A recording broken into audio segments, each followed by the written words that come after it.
All right. Yeah, we're live.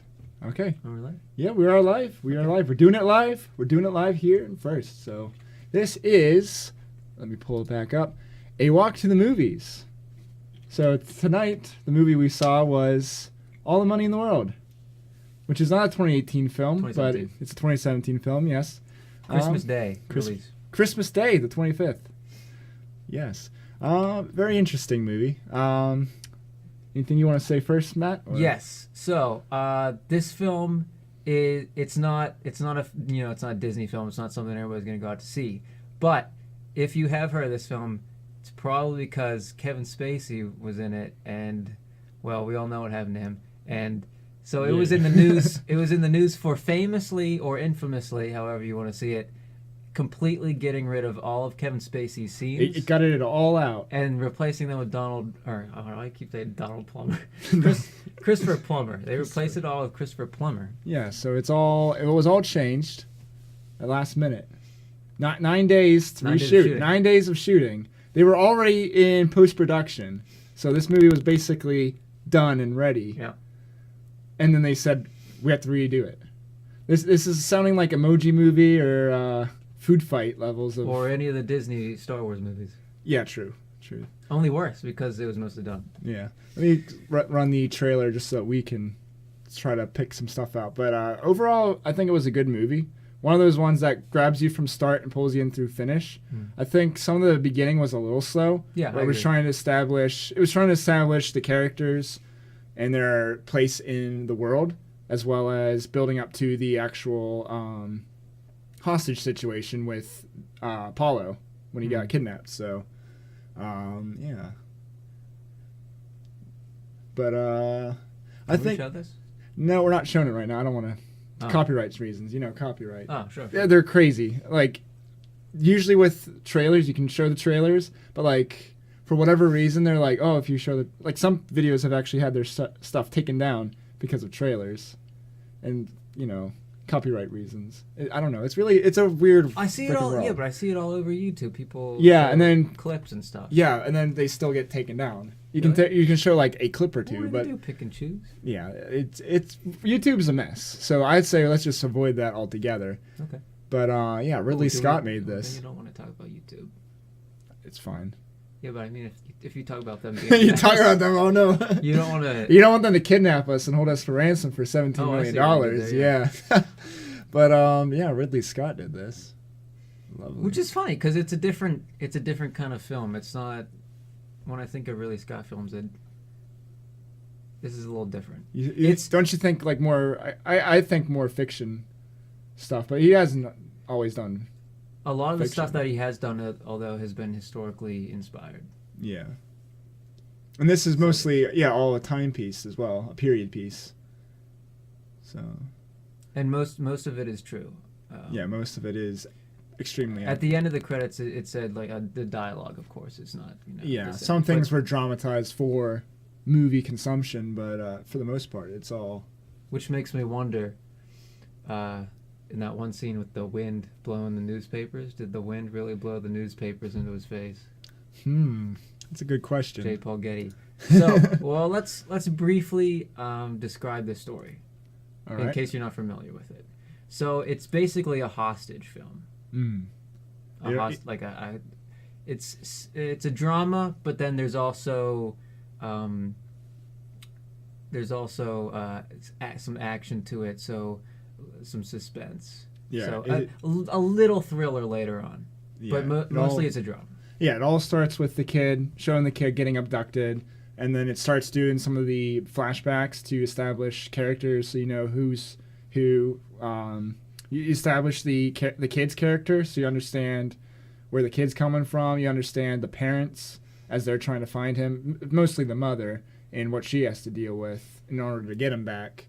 And then you see Mr. Getty's character as well, the old man, and what he was going through, like his thought process. Because there are parts where you're like, this guy is an asshole, and then there's other parts where you get like, I see what he did there. Yeah. Yeah, so it's about the Getty family, and if you don't know who the Gettys are, maybe you've heard of Getty Images, or the Getty art collection, which is pretty much what they're known for now. Yeah. But J. Paul Getty, the original J. Paul Getty, was at one time the richest man in the world, and up until his point, the richest man ever in the world, who amassed his fortune. I believe he amassed his fortune originally in oil in the Middle East after World War II, which there was a little scene showing that. I mean, well, they still showed. They kind of allude to that he was rich even before then. Yeah. But that was the tipping point. That was what put him in the record books.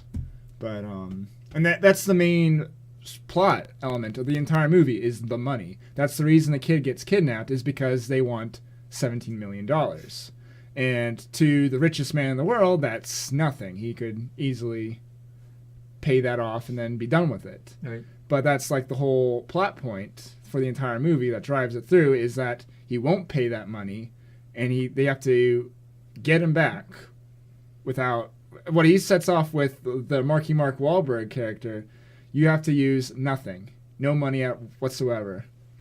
Which there's even a callback to that back with the mother's character, but it just gets even crazier. Like money's very important in this movie. Well, the whole film is about money. Yeah, obviously, it's all the money in the world, and I'm trying to think of a quote, but I can't pull the quote out. Well, there was one scene between Mark Wahlberg's character and Christopher Plummer's character where he actually directly asks him, and this is before Mark Wahlberg goes off the deep end with him. Yeah, because there's a scene that comes at the Mark Wahlberg's character goes through a little bit of an arc in this movie. Yeah, there's definitely some character progression for him, but he gets humanized through his experience in this film, and eventually he goes off the deep end in a very good scene where he confronts his boss, J. Paul Getty.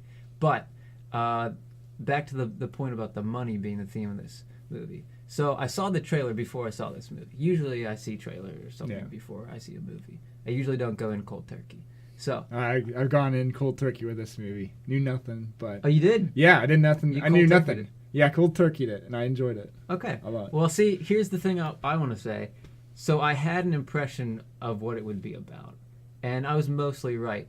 However, J. Paul Getty's character, I thought I knew what I was going to expect from him, and I was pleasantly surprised because he's a little more complex than I thought he was going to be. Yeah, there's more work into him. Yeah, the trailer portrays him, it makes him look as just like a cold-hearted, greedy guy. Yeah, he looks like a complete Scrooge, but I think they did a good job of explaining that he actually does care about his grandson. Yeah, because you think based on his actions and in the trailer that he doesn't care about his grandson. He wants to hold on to his money, and he just cares about the money.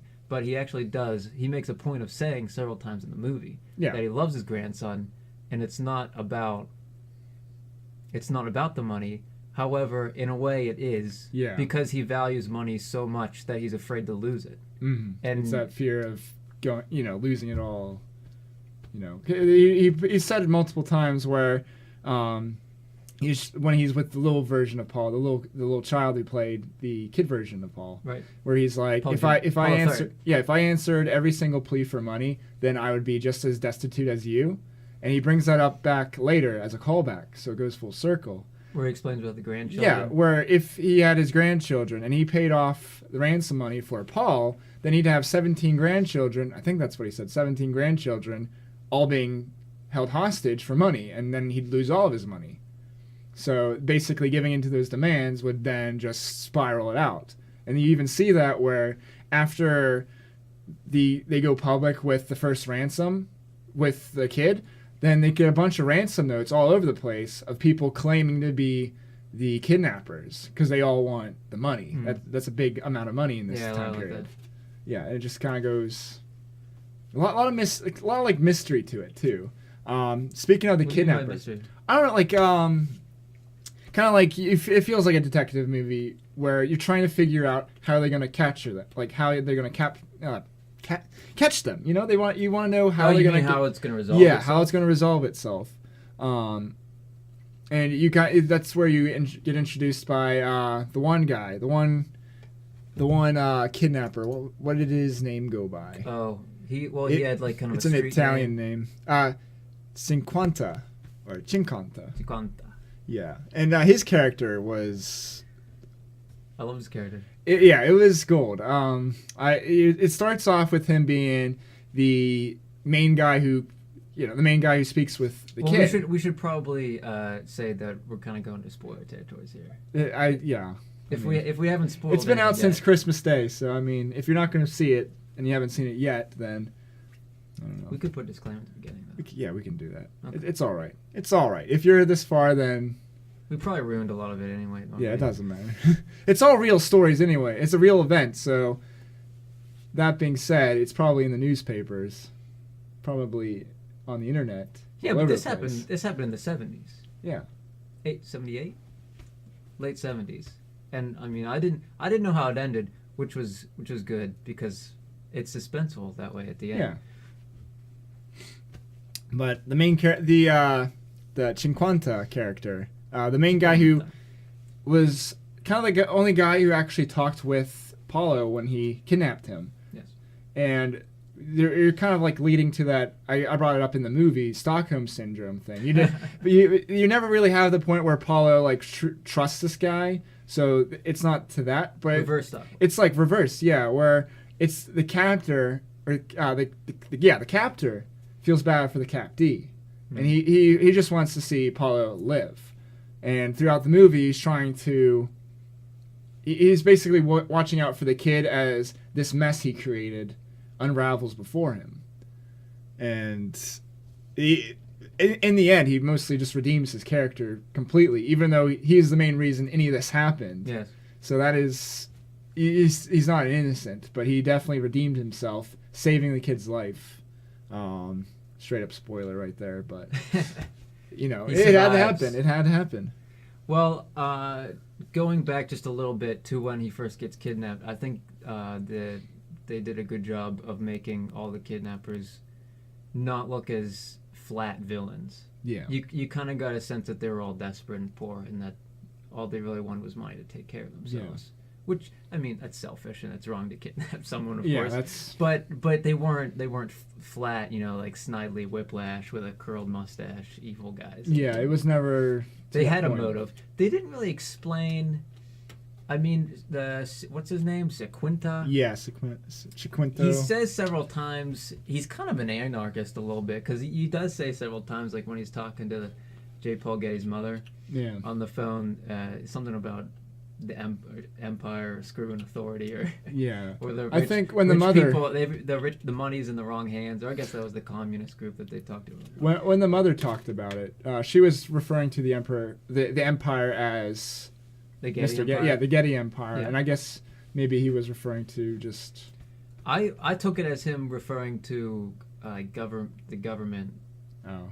and I and think just- that, I and think just that is rich a very people. deep way of looking at it. I mean, that's The elite, like the upper class in government, yeah. because I mean government is But ruled by the upper. I don't know if that's necessarily the most important part of the movie. No, but I'm it just- is there. It's Well- there. There's that extra level of, not necessarily well, I'm talking about disbelief, motive. but motive or believability. I'd say. Well, what I was trying to get at is they don't explain exactly what kind of situation the original kidnappers, because he changes hands twice, but Yeah. the original kidnappers are basically poor Italians Yeah. who want money, and it's never this is actually a question I just came up with right now that I think about it, but how did they know Paul Getty III was where he was when he was there It's a good question. to kidnap him on the streets? Somehow they knew he was going to be exactly where he was when he was. It's not like this was a intelligent network. I don't think there's any way to answer that after watching the movie. You'd have to so know it. that could have been a little better explained. Yeah, maybe. Yeah, but Not that, I mean, this is a historical thing that actually happened. So yeah, and then there's and this there's is an also explanation. a dramatization of it. This isn't necessarily all how it happened, exactly how it happened. True. But yeah, and then I'm still a little confused on what both of the captors were, the original and the new ones, what their entire motive was, other than the first group wanted money. Yeah. And Well, I guess second group wanted money. yeah, but what they're gonna do to the kid. I don't know if like they were just we're just buying. Like they've made it seem like They were were going harder. to. They were a different class of They criminal. seemed like they were gonna like mess this kid up, and they kind of did with taking his ear. Well, yeah. Spoiler. So, so after basically almost the entire poor Italian gang gets shot to death, or Yeah. at the same time, right before that happens, they sell him to. It's Oh never, my gosh, that scene! Sorry to cut you off, but you remember that That's okay. scene where the two guys are loading up the van, and there's the police, the Italian police, in the wheat field Oh yeah. behind, Yeah. and they duck down as one guy's walking by, and you just let out a huge laugh. It's like, how did they not see them?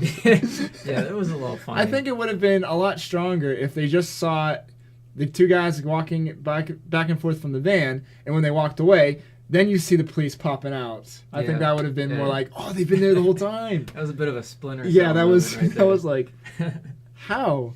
But right after Mark Wahlberg tells him. yeah, don't go.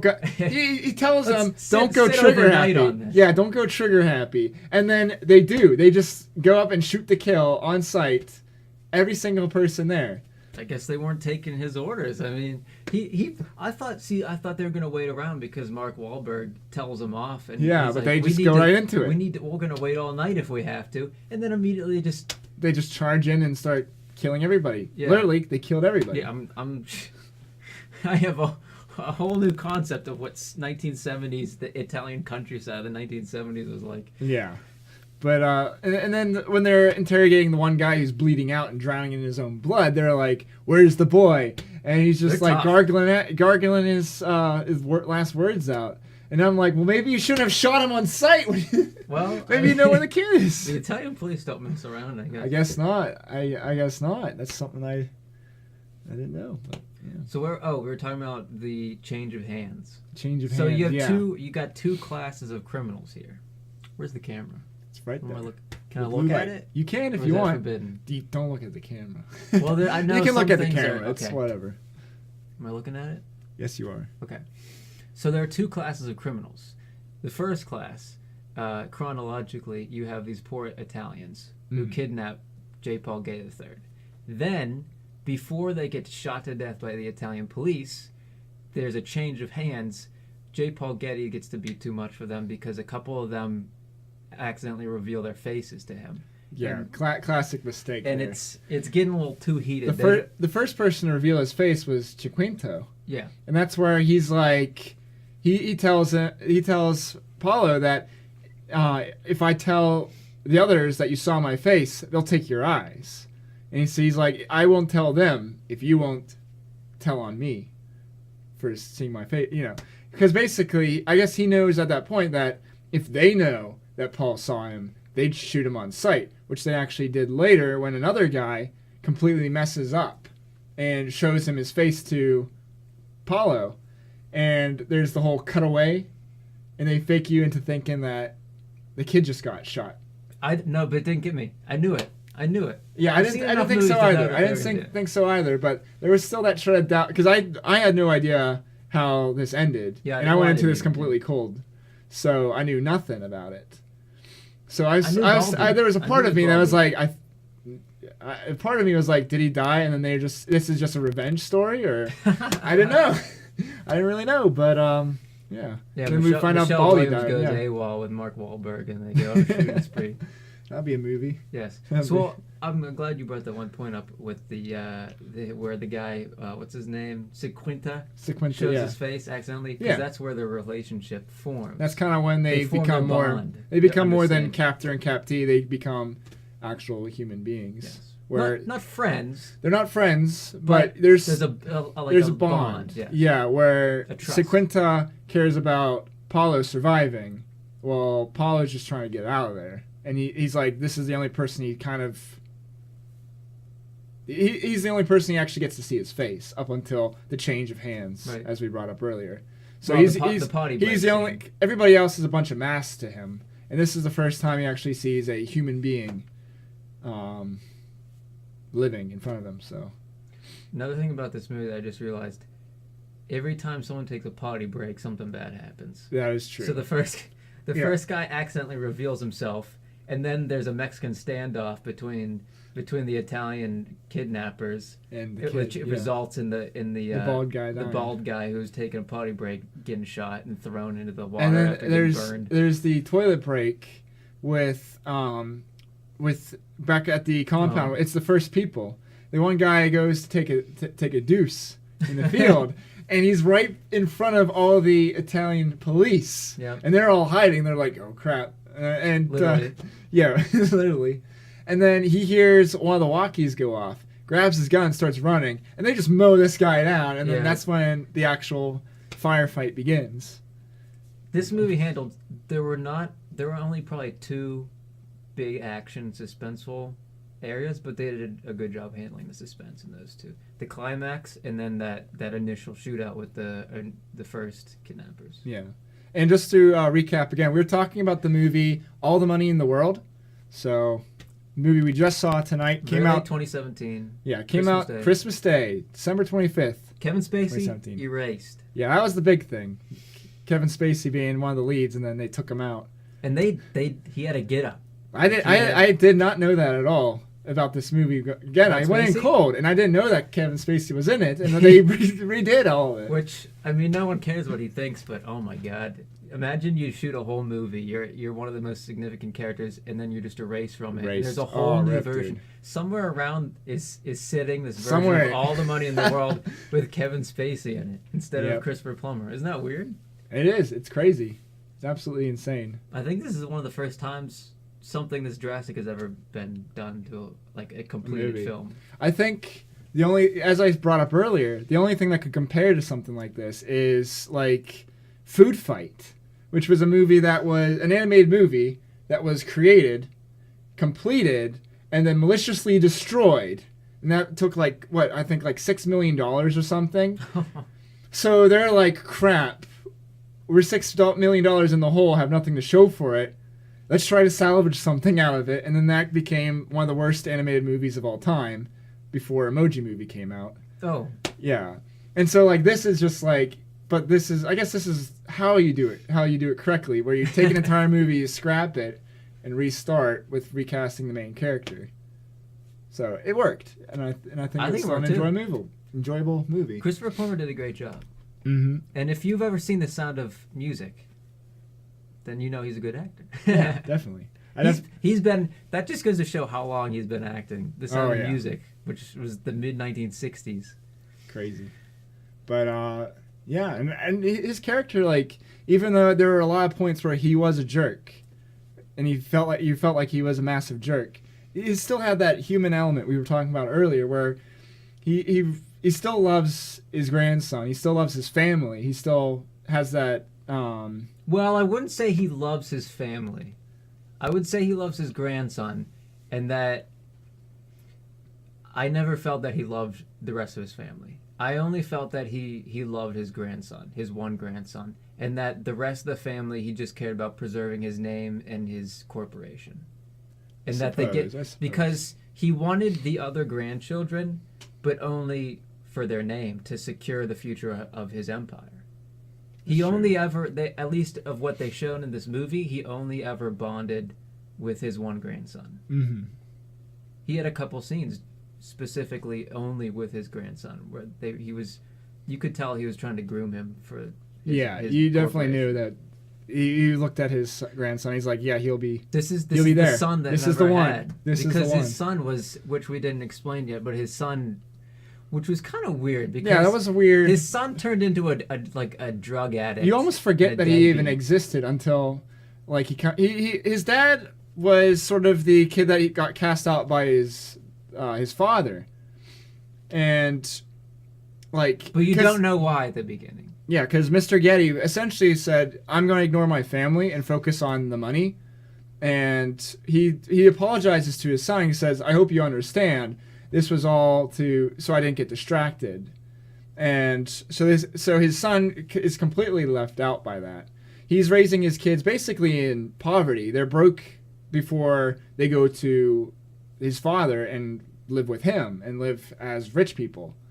But like you always tell that he has like an alcohol problem just from the beginning when he's like going for a bottle of wine and one of the kids is like, "Hey, Daddy, what's that?" And he's like, "Oh, just put it back down. Forget that happened." Oh, I didn't notice that. I caught that. I'm like, oh, I guess they're trying to hint that he's an alcoholic. Oh, I didn't notice that. And see, I was gonna say that he just turns into this complete No, drug addicted deadbeat out of nowhere. I don't think he was. He turned into it from basically being rich as hell.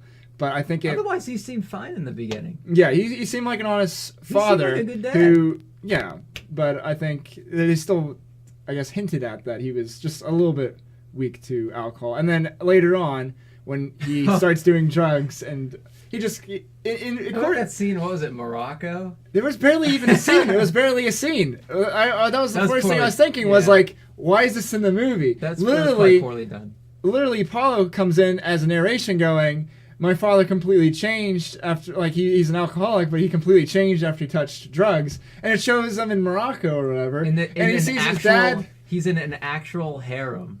Yeah. In like what you would consider like a harem in the Middle East. with these big, colorful pillows and women walking around all over the place and like it was just dark light. Like dark, it just came out of nowhere. lighting. It was like almost no reason. It was very short and it was very abrupt after the dad seemed fine. Maybe he picked up a drink a few times, but out of nowhere he was doing some serious hardcore drugs. And because of that, that leads to the divorce between him and his wife, where they have that argument where they have to find out who's going to take the children. And Mr. Getty wants the children because he wants Paul, his heir. And she said, and they're basically saying, we'll give you the money, we keep Paul. And she's like, I want no money, and I want all my kids. And that's like stuns Mr. Getty, because he's like, what the heck? Like, you don't want money? What about the money? What about the money? Mrs. Getty is the true hero of the film. Yeah.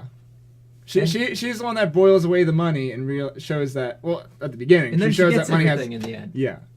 She does. She walks away. Which just kind of, I know it's a true story, but it just kind of lands in her lap very, very easily after everything's said and done. Yeah. Didn't that feel weird to you? It did. I felt like there would have been more of a power struggle at the end, but yeah, with the board, like the board members. The board, they were just like, it's yours now, and it's just like. Well, I guess they didn't have any percentage of control over the company. Well, yeah, it was all charity. It was set up as a charity, so it was solely controlled by him. I guess he just had the board that he hired for running everything else. Yeah, it was a huge business. Yeah. Just to make sure that it all ran. I don't know. I'm not a businessman, but it just. Yeah. She don't get me wrong. She went through a lot of crap in this movie. Oh yeah, a lot. She went through the ringer more than anybody else, and Michelle Williams was probably that was the best performance in this whole movie. Mm-hmm. I feel like, followed by Christopher Plummer. No, I mean Mark Wahlberg, you did fine. Yeah, he was Mark Wahlberg. I feel like he was just playing himself. You know, slightly different. Slightly different. It's but I'm trying to think. Well first, the second group that kidnaps him. Yeah. After we went off on a huge tangent, Back they never really reveal who the heck they are. Yeah. It's just the first scene with. You get the feeling that these guys are. They're working like in some kind of sweatshop or something. Yeah. And I was just like, are they gonna try to take this kid and turn him into something? They like when they said that the first group invested the kid, so they sold him for money. And I'm like, so what are they? What's whoever bought him? What's their goal for that? To make money off the kid? Because basically they make more money. Because you've basically spent $17 million. Ideally, you'd spend $17 million on the kid to get him, so you could raise the price. So I'm like, are they gonna try to do something with the kid where they make instead of just saying, okay, now we want $20 million? Because if you're putting in a high demand and they're not paying, then why would you go higher? That's not gonna really solve. Why would they have bought him after it was publicly revealed that that the family wasn't gonna pay for him? Yeah, because I was thinking like they were gonna lead on to something where kind of like traffic the kid or something. Not necessarily sex trafficking, but I'm talking. Yeah, I didn't think that. No, but like. You see the sweatshop, and I'm like, these guys are playing by different rules here. Are they gonna like try to do something? They're cut of a different cloth. Yeah, and then when they're like, we're gonna feed this kid meat and stuff. I'm like, That are was they gonna very make, weird. I was like, are they gonna make this kid like a fighter or something? Are they I don't gonna know. like? See, they never explained why. So, Yeah, you don't really get so it any was- motivation out of that. It was group. sold to this guy who seems to own some kind of an Italian mafia-like crime syndicate where Yeah. he owns some kind of underground purse-making sweatshop. There was the first scene he was in. He And looks like a mafia and that guy. plantation with like all the wheat. Yeah. And then that gets burned down. And he's like, this is gonna attract a bunch of eyes. We gotta cover this up or something. He's a very shady businessman Very that shady. owns very strange That's like the main. businesses. Do they know who that guy is in real life? He's Like, they show he has a lot of hitmen in cars. He owns a lot of cars and hitmen at the end, which gives you the idea that he's like some kind of mafia guy. Yeah. But all you know is that he owns some agriculture and some sweatshop purses. And There's not much to go on with, but yeah. they're I these mean, are I guess more he's serious rich. criminals. Yeah, they're more serious than the these first aren't group. farmers or The first poor group were people. desperate, trying to get money. Yeah. And then this group is full on evil Gangster. business. Yeah, gangsters.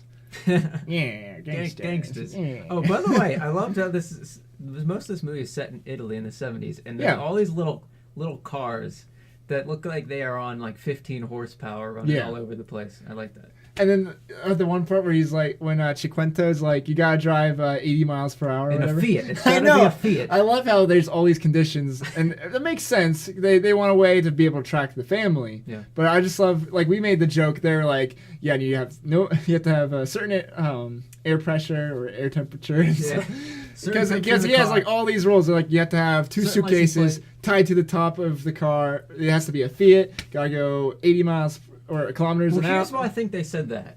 Because they know where they're coming from and where they're going, and if they travel at a specific distance, then They'll know or at exactly where speed, they are at any point in time. They know. And Yeah. they have multiple little They'll know checkpoints. if they're late or not They have because they those- know how yeah. long it'll take them. They have those multiple checkpoints. So like, all right, they passed through the first checkpoint, they're en route, or what, so they can, and then also so they know if they're being followed by the cops.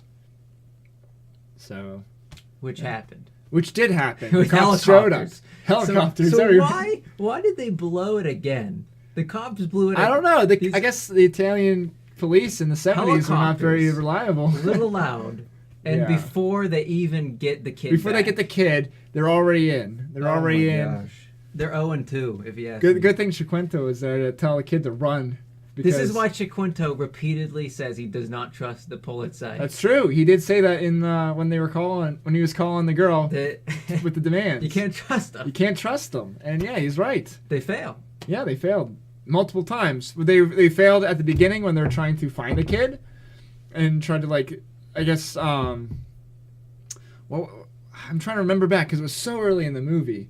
But when Mark Wahlberg's in there, and he's basically fighting with the one lead of the investigation, and he's like, we gotta look at this, and he's like, well, we gotta do this and this and this, whatever. I'm trying to remember. It's so long ago. 2 hours ago. Feel really What scene is distant. this? When the mother and Marky Mark go When to they- Italy, and they're in the the one police station. They're looking at all the letters that came from all the people Right. who are pretending to be the kidnappers, Yeah. the kidnappees. And they're basically there's like a miniature fight going on between Marky Mark and the guy, the main Yeah, a little investigation male dude. dominance Yeah, fight. where Mark's like, we gotta do this. We gotta basically. It felt like the police were hindering any progress in the case, while Marky Mark looked like he's the one that was going to try to find the kid. Well, the police. Yeah, I don't okay. think the police like being told that they didn't know what they were doing. Yeah, and I don't think and they didn't really seem to know what they were doing. Really, I mean, they didn't, but they had like even if you don't know what you're doing, you don't like being told you don't know what yeah, you're true. doing. That is true. Trying to think that I was going to go on a oh, what about all the paparazzi in this movie? Oh yeah. There were so many Yeah, paparazzi. I don't like the way photographers are being portrayed in this film at all. As a photographer yeah, yourself, yeah. I don't. I mean, They were well. I mean, this is Italy. They're in busy streets. to be fair, they were photojournalists, and photojournalists are sharks. It's big difference. Big difference. But I mean, They were they, everywhere. They were dude. getting run They- over by the car. 'Cause Yeah, Mark like Wahlberg was yeah, running over. like you'd see the journalists. car basically. You I know, like that though. That was good touch. That was good. Mark Wahlberg running into all these photographers and writers, and so that was good. That was good stuff. How about the whole bit when what was it? I'm trying to. I just had it and I forgot. When Marky Mark figures out that like he comes to the conclusion that the kid's faking it. He staged his own. Well, that was a good twist. It was a good twist, but like. But you knew it wasn't. I knew it wasn't because The audience when knew you it wasn't. when you see the group, the communists as he called them, it was some sort of that like was anarchist interesting. group or whatever, and they're like, yeah, we're friends with him, and we were going to kidnap him and hold him ransom for $2 million. That way, and then he could walk away with the money. But when he goes back and says, hey, this is what was supposed to happen, they're like, oh, it's okay, it's all a hoax. And then the gunshot happens with the little Mexican standoff with the bald guy. And the whole tone of the movie is like, oh shit, did the kid just die? Or at least that's how I was Well- feeling. Like I was still there. I didn't know whether or not the kid died or not. As much as I love Mark Wahlberg, he really screwed up, and no one called him out on it. Yeah, that's Okay, true. Yeah, they never he addressed jumped- that ever again. He jumped to a huge conclusion that he was faking it, just based on Just some because hints. one group. This is the evidence he had to go on. None of it was solid. Yeah.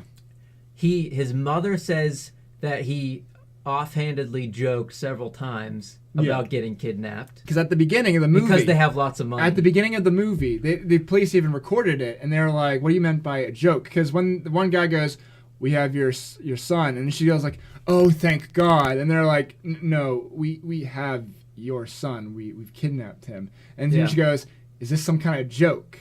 Which was a natural response, but later on when she goes like. I guess she said something to Marky Mark, going like, "Are you joking?" And he's like, "There you go, you're using that word again." Well, then, it just goes with it. did really Scott want the audience to think that was a possibility? Because he points out that the mom is using this word joke several times, and then Yeah. there's a scene between the head of the police and the mom about her usage of the word joke, and then they entertain the thought that this whole thing was a setup by J. Paul Getty III with some friends, possibly the local communists, in an effort to get $2 million So from his ridiculous, yeah. grandfather, And we who don't- would end up giving him the company not too long in the future, seeing how old he is. I think, I guess if you look at it, up until that point, the possibility is there. It could have been that all the shots they show of him imprisoned by the first captors. But he didn't know that. You could have went by that entire thing, and be like, oh, it's just being shot, so it looks like he's not, and it could have been, but it doesn't matter. don't As think you're so. saying, I know, because the way it was presented up to that point, no, there's no way. This is real. Well, this they is a real established deal. he doesn't know them. Yeah. Why would they wear masks in front of him, then freak out when they forget to wear masks if they're Well, all they in didn't. league They didn't. together? They didn't freak out about the masks until after that, after the whole joke thing. Because What do you mean? when he says it's just a joke, he goes to Mr. Getty and says it's just a joke, and he's like, even my own grandson's trying to pickpocket me or whatever. And then it cuts to the bald man getting exposed, and then at that point it's like, oh, there's no way this is fake. Well, no, what's his name again? Sequinto freaks out about getting seen. Why would they wear masks? Why That's would they true. get freaked out about That's getting true. seen? if they're That all did in happen league before together? that. That is true. Yeah. It happens twice. I was thinking more before that. the I audience- thought this was happening before that, because before that you could have just gone on a limb and said, "Oh, this is all bogus. It's just being shot to make it look like it's real." But They yeah, simultaneously. but when you're at that point of the movie, there's no way this is fake. There's no way. But they simultaneously explain to the audience that on one hand he's not in league with them. You know that from the beginning, and Yeah. then they entertain the thought, as if the audience doesn't know that to begin with, that he could be working with them, which is Mm-hmm. kind of weird. Which is probably the only main criticism I have of this film. It But- was a very good. Don't get me wrong. This is a great movie. It's a great movie. I recommend Again, it. to any of those who are watching this live, we're talking about All the Money in the World. It came out on Christmas Day 2017. We just saw it tonight in Cinemark, so that was we're talking about. I think overall it was a good movie. Yeah, I think so. It You- was you- it was very good. What do you think you'd rate it out of 10? Out of 10, I know you dropped a number on the way home, but after we're able to discuss it, do you think it's still that number, or what do you think it's? Well, gonna see, be? I was just giving it a solid number because I don't like to give 7, 8, not like just a solid. I like to go point because Gotcha. I feel it gives me a little leeway. You know, I don't think it gets the full 9 for me, but it was maybe like an 8.5. Yeah, somewhere between an 8 and an 8.5. I think it gets a little more than an 8 for me. Yeah, same. Something a little above an 8. I think I'd give it because I don't usually do the points. I always go I usually go straight. Sometimes I'll go off if I'm getting really nitpicky with it. But with this movie, I think I'd go with an 8.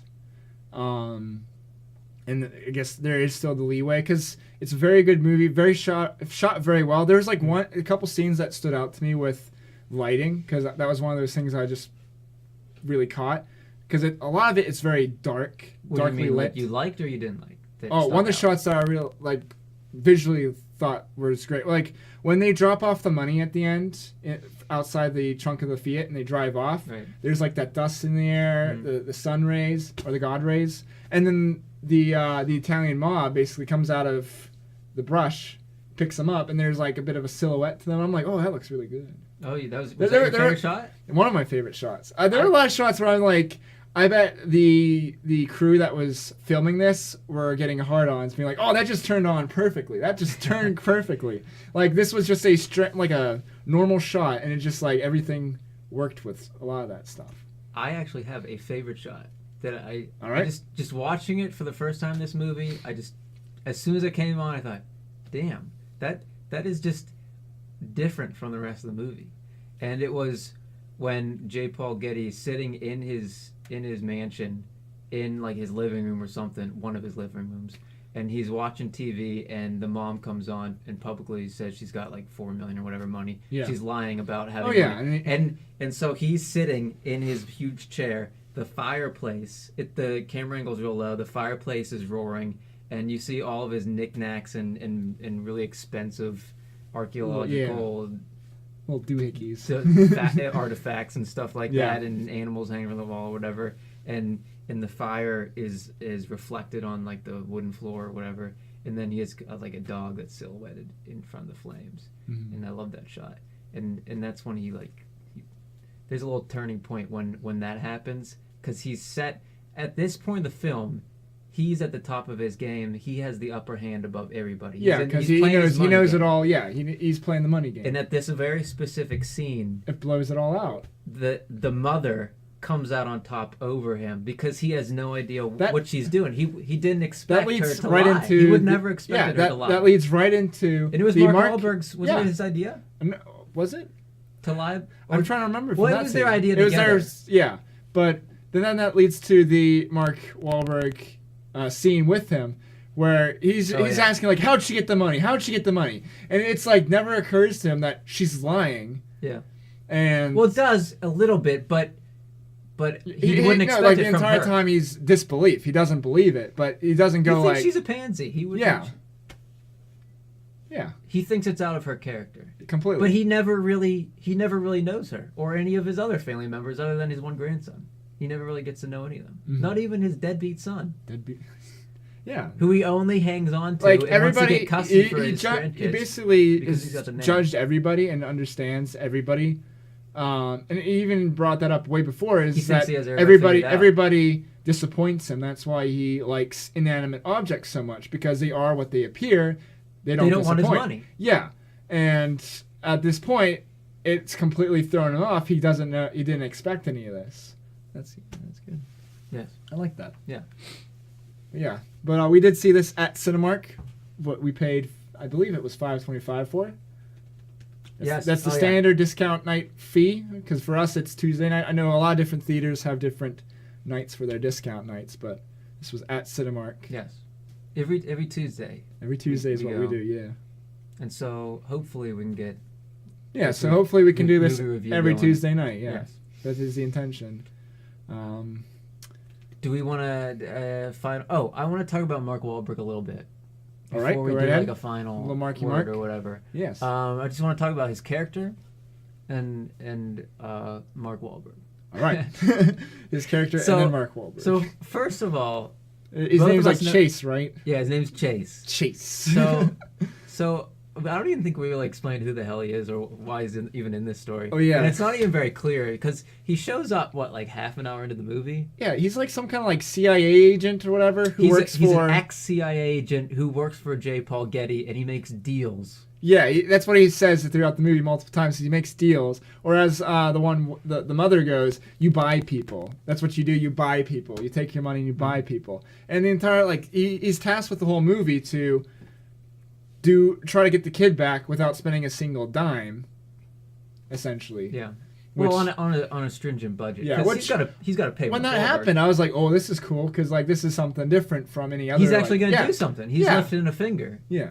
He doesn't want to pay the money, but he's got a plan going. Yeah, So and he I was does like- care about the Yeah, grandson. that gave a lot of dimension to Mr. Getty's character. Yeah. But then, like I guess they kind of left that behind a bit as it went on, as I guess the drama between the money really grew, because then he ended up just paying off. Well, he didn't whole have thing as anyway. much success as you thought he might have, or Yeah. that Getty thought he might have. Yeah. Although he did in the end. In the end, Mark Wahlberg does get him, but Yeah. it's not just it's through the effort of a lot of different people, including Sig Quinto. Sequinto. Shout out to Sig Quinto. Oh yeah, MVP of the movie. Yeah. Like Well, that I think that character arc.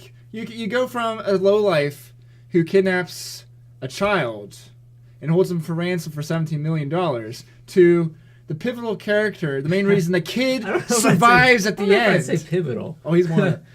Oh, because He he's becomes pivotal within the story. he's the mouth between the captees He's and the deep police. throat. Yeah, he's the deep throat. yeah. He's the one that's telling them how everything's working. He's how telling they them do all it. to keep cool a And little he tells the bit. kid to run. He comes in, beats up the one guy who catches the kid at the end. He saves the day. I thought so. He had two really great moments in this movie. I feel like the first one was even better than his final one, where he just kind of lets him go on the streets. But the first God, one, yes. the first one is where he I think tries you to know. where he tries to escape from the farmhouse. Yes, with the fire. So the Paulo basically fashions like this little blow dart. Well, Paulo is what he calls J. Paul Getty. Yeah. Yeah. He fashions like a little dart with a match that he lights and shoots into the wheat, the field of wheat. Blow darts it. Blow darts it into the field of wheat. The wheat goes ablaze. I think it's just wild grass, but could have been. it's It doesn't kindling, matter. right? It doesn't matter. It's dry as heck. So it lights. It's ablaze, and he escapes. But Chiquinto sees the fire, sees the kid running off in the distance, and when the kid's out of eye shot, he goes, "Hey, there's a fire!" And he just starts telling him. He had ample opportunity to warn catch the this other- kid. Yeah, other he had people. ample time to catch the kid. He lets him go. He lets him go. That was He so was- good. That was the best. I Yeah, but to definitely do agree. that, he had to let go of the opportunity of the money, which he Yeah. ended up getting money. He did But- get the money at the But end. if that had Unless he got caught. if caught his by the escape police, had that worked didn't. out, which eventually gets caught by that guy who owns the sweatshop. Oh yeah, that almost made no sense. But I guess I guess he Well, stumbled across. This is interesting. They show that he has power over the village, the local village, Yeah. the villagers. They fear him like You a even mafia. see that. He's- You even he's see that in basically the a final. mafia guy. You even see that in the final moments They where rat him like out. he's running up to when the kid's finally on the run, free, and he's running up to all the houses, being like, "Hey, can somebody hide me?" Because the mob's after him, and they're like, "We don't want any part of this. We don't want any part of Don't this." wanna get involved. And then his mother and Marky Mark are walking around going like, "Have you seen a teenager?" They're like, "No, we don't want part of this." And so it's like, yeah, it really controls. It was good. That was the other thing. One of the nitpicks. If I was in that kid's position, what I would have done differently, I would not have stuck to the roads. If there's anything I've learned from Lord of the Rings, Yeah. don't stay on the roads. Yeah, I thought I He's actually thought it. flagging down cars, going, "Hey, over here," and I'm just like, "You're asking to get caught by these guys." I thought the exact same thing as it was happening. You're going, yeah, and then the car is coming from where he's walking and stops and picks him up. I'm like, dude, are you stupid? Like, this is the only car you've seen for miles, most likely, and it happened. I don't know. It turned out to be the police, the local police. It was the local police, but they were owned by the mafia. They were owned by the mafia, so he just got caught by them anyway. Yeah. It's like you should just have gone through the woods, dude. Just stick to Yeah. the woods. They would never have found you, That or was- they, or at least there'd be no chance of them finding you. At least less chance. You know, go through a couple streams, lose the scent if they release guard dogs. But there are a lot of interesting details within the story of this. a lot of interesting details. And then the mom. See, you want Cinquento to be the MVP, Yeah, and I feel like he shouldn't be the MVP. The mom should be the MVP. yeah. She never gave up. She, She was always the one that was feeling like fighting for finding the kid. yeah. She was the only one who truly cared about the kid over everything else, except for Mark Wahlberg. In the end, his relationship with the mom made him care. Yeah. And then he has that showdown with his boss, J. Paul Getty, which was great. Mm-hmm. But she should be Mrs. Getty should be the MVP. Yeah, because And then the underdog is Cinquento. yeah, he's like the man behind the He's the curtain. dark horse. Yeah, He's the dark horse it's candidate. the deep throat. He's the deep throat. Yeah, he's very important. But wow, IMDb gives this movie a 7.2 currently. That's too So, low. yeah. That's too low. I think this, especially with this movie, leaves a Yeah. lasting impression on us currently, and not just I don't think because we just saw the movie, but I think it's a It's movie got that 73 on Metascore right now. Metacritic. Metascore. Yeah, I think that's about it for the movie. Anything else you want to bring up? Or? Yeah. So this is just a detail. Yeah. The first scene with Mark Wahlberg. Where he's in? He's making a deal with the Arabs. Yeah. To secure their oil because so I love history and this is a little bone that they throw at you if you know anything about the 70s and oil. The Arabs start throwing around OPEC, which was the oleum producing the oil. You know who OPEC is. We all know who OPEC is. It's all right. Save yourself the embarrassment. I'm trying to think of the exact acronym for it. But it's all good. Let's move on. OPEC. Yeah, I'm gonna get this. Dude, OPEC. Come on. They're countries Do you that want me to have a Google major it? the export of petroleum. All right, Yeah. they're oil producing countries. Yes. Mostly the Middle East, some South American countries, and they come together to raise the prices of oil and try to corner the market a little bit. Have some power over like Western countries that tried to take over the oil, and so they talked to him about OPEC and raising the price of oil and everything like that. And I thought that was cool because OPEC that's when this takes place right around the time that the USA had a gas shortage because OPEC was driving up prices. And they were threatening to not sell oil. And then they even came back to that like towards the end when Cinquento is giving them the directions on how to like get it taking the Fiat and stuff like that. And he's like, I guess because of one, it was like the holy day. It was Sunday, and it was in Rome. Obviously, everybody's gonna be keeping the holy day Sabbath, like the holy day, People on the streets, they're not working, they're in good place. Yeah, but also like I guess there was like a ban on vehicles that day or something. Oh really? Didn't he say something about like there was some kind of ban? I don't think Because he like said anything about ban. I felt like what he said was something relating to the embargo with the oil, and there's like some sort of like ban with using the vehicles on Sunday, not just because it was the holy day, but also because they're trying to scale back using gas. Yeah, and I think like that was like another callback back to the oil at the beginning of the movie. Which it has nothing to do with the main storyline, but because the Gettys, their empire is built on oil. It plays on and it also because remember there's a scene where he gets his little ticker tape that tells him about the oil prices or how his stock is doing or whatever the heck. And it's like he says something about it being a good day or whatever because the oil prices are going up. Yeah. Pretty much. Just a little bits here and there for the history buffs. That's nice in the movie. So yeah, I liked it overall. At first, I thought Mark Wahlberg shouldn't be in this movie because he's so, and I like Mark Wahlberg. Yeah. Nothing against him, but He he's in just- so many He's movies in a now lot. Yeah. that he's just in, putting he's him in everything. just putting him in a like a historical based movie that's supposed to be realistic kind of takes it out of reality a little He's bit. like James Jameson. Yeah. James. He's just Yeah, he's in everything. but he did a good job, and Yeah, I I think he kind did a of really good job. didn't he, care he later still on. he still played the typical Marky Mark character. Like he didn't really fall out of that mold, but he still did a good job. And I I'm think. glad he didn't have a stupid cheesy romance with Mrs. Getty. Which Oh, would have yeah. been so predictable. I feel like Hollywood kind of thing. like now you almost kind of like would have expected that to happen, but I mean, it didn't happen, so that's good. But yeah, I think that's about everything for All the Money in the World for 2017. What did you think about the Getty's his death, and how, and then Mrs. Getty ends up I don't getting know. it until her son comes of age, Um, getting everything. I think After it him was. being so I did talk about tight how with it all. it did seem a little like I thought there would be more of a power struggle after his death. yeah. But I think her getting it all was fine. Well, she's the next of kin. I guess he had no will. So Yeah. I don't think he had a will. I was actually expecting him to be like, "Oh, here's his will" or whatever, but Yeah. he didn't have one. And then, Which makes you wonder, why didn't he have a will? Like, you think someone so big on details and money it's true. would. Yeah, but I did feel like his death, the scene for his death, was like kind of odd. Almost like it didn't really deserve A to little be. cryptic, you mean? It almost didn't deserve to be in the movie, or not deserve to be.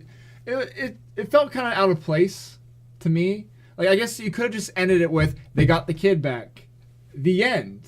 You know? mean not have him die with Yeah, the him movie? because it kind of like it. Then they put the movie on for another 10 minutes where he just died. Now she gets everything, and then they're tying up the loose ends. Couldn't they have just tied up loose ends and be like, oh, I don't know. Well, in real life, he probably died before the kid came back. Yeah, So that would have been taking maybe too many liberties I don't know. for them. But I did feel like it was. I thought it was fine. It was a little. I thought it was a little. I Weird. like how he rushed to his painting that No. he just recently bought. The last thing I thought was super weird was when at the end she's looking at the bust of Oh, Mr. yeah. Getty. Getty, and I'm like, and she's Surrounded by all and you those see other- and you see her like start like huffing and puffing, and then it cuts to black. And I'm like, I felt like that was just weird. Like that was just like they're building onto her, freaking out, smashing it. But like I it didn't. thought she might take it Same. and throw it against the ground. I yeah. was expecting that, but it cuts, and I'm like, You didn't like it, or you did like it? I don't know. You I just don't. don't get it. I don't. I liked it. I don't think I liked it because it was just so like, what a weird way to end the movie. I you thought know? it was a good way to end the movie. To show that he's dead, but his presence is he was such a formidable character and so huge that his presence is still around them. Their life is now surrounded by him, By him, pretty much. And now he's gonna be watching them, literally. His bust. He's got the last laugh. I guess. Yeah, pretty much. He pretty much has the last laugh, even though he's dead. Yeah.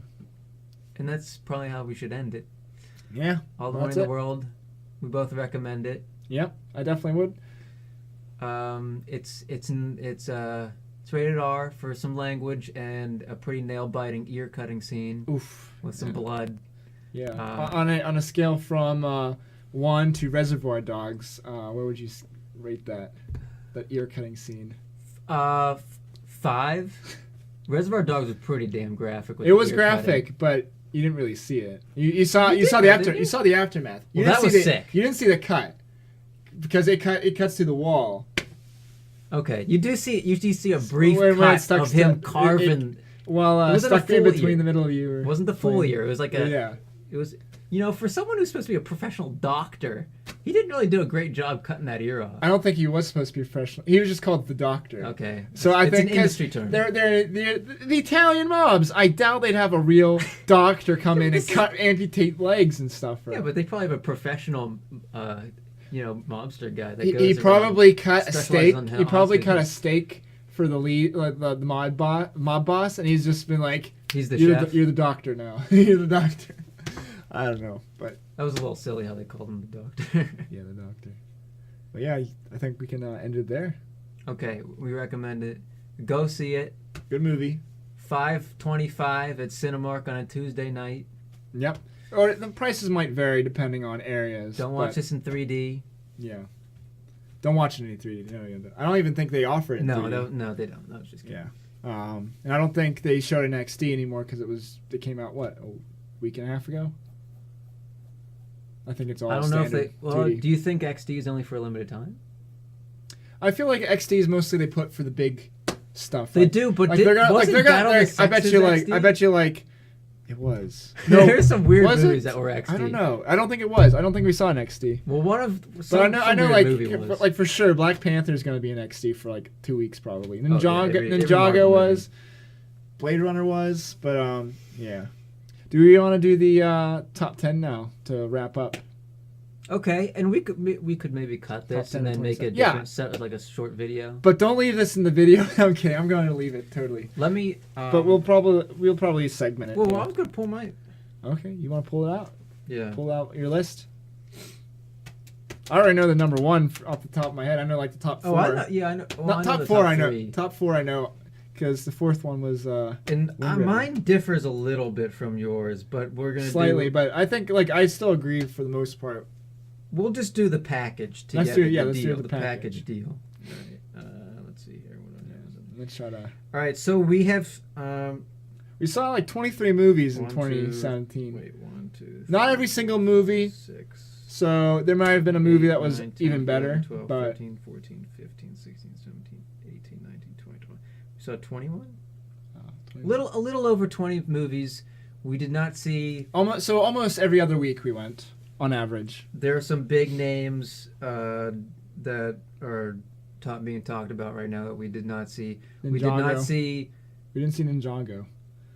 Ninjago. I like a Ninjago. I think I don't know. talking That's probably about, that was I'm probably talking about popular like with kids. award buzz movies. Oh yeah. Like that are making critics top 10s of the year. So, The Shape of Water we did not see, although we hope to see it.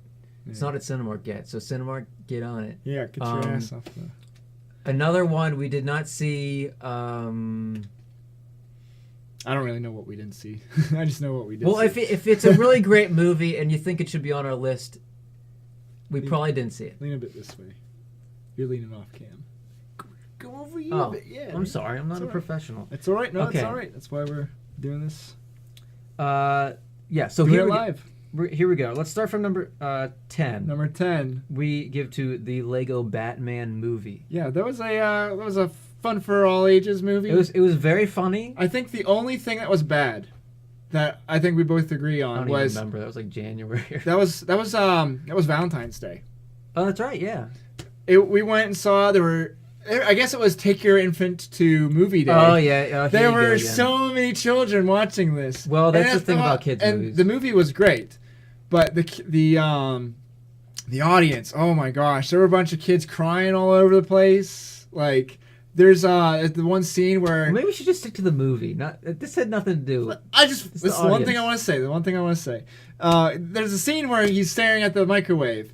It's complete silence. It's supposed to show how lonely he is, and then you just hear a bunch of kids all over the place going, "What you doing over there?" I'm like, oh my god. I'd just like to But say this that's it. movie was very smartly written. The dialogue was great. Yeah, Um, definitely good for Good the whole voice family. acting, yeah. Just we had a bad audience.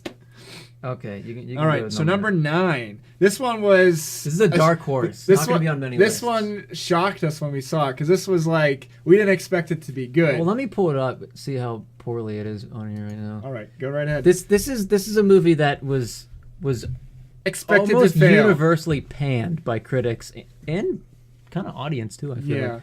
but this was wow. We enjoyed the hell out of this. Pirates of the Caribbean: Dead Men Tell No Tales is number 9. And before you say anything, we are huge Pirates of the Caribbean. We love fans. the original trilogy. Purists. Definitely good. The fourth movie, I still enjoyed the fourth movie to a degree. Wow, look at this Metascore. It's 39 Oof. and a 6.7, and I can guarantee the Rotten Tomatoes is like it's below horrible, 60. yeah. It's rotten. But like, if it's fun, and there's never a It's dull well moment. made. There's never a dull moment in the movie. It feels like a Pirates of the Caribbean movie. It doesn't feel like some kind of, oh, we're just we're Disney. We're gonna try to milk this cash cow. No, they do a lot of fun things with it. There are a lot of memorable shots from that. Like We're laughing the whole time. Yeah, laughing, enjoying it, having a blast. The scene where the sea parts, Moses style, Yeah. and the Black Pearl comes by on the side. I'm like, holy crap! That's a scene you're never gonna forget.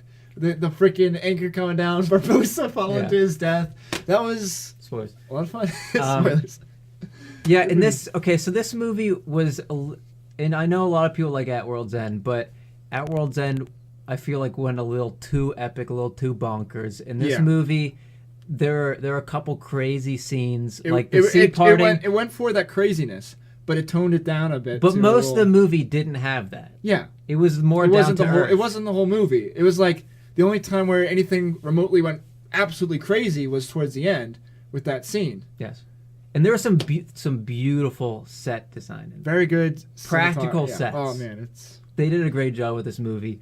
Go see it. Great If comedy. you haven't seen it, a lot of good because punchlines. if you haven't seen this movie because of the bad ratings, they can Screw suck that, it. dude. Yeah, Go screw see it. Go see This it. movie is great. See it. It's awesome. It's It's- such a fun movie to see.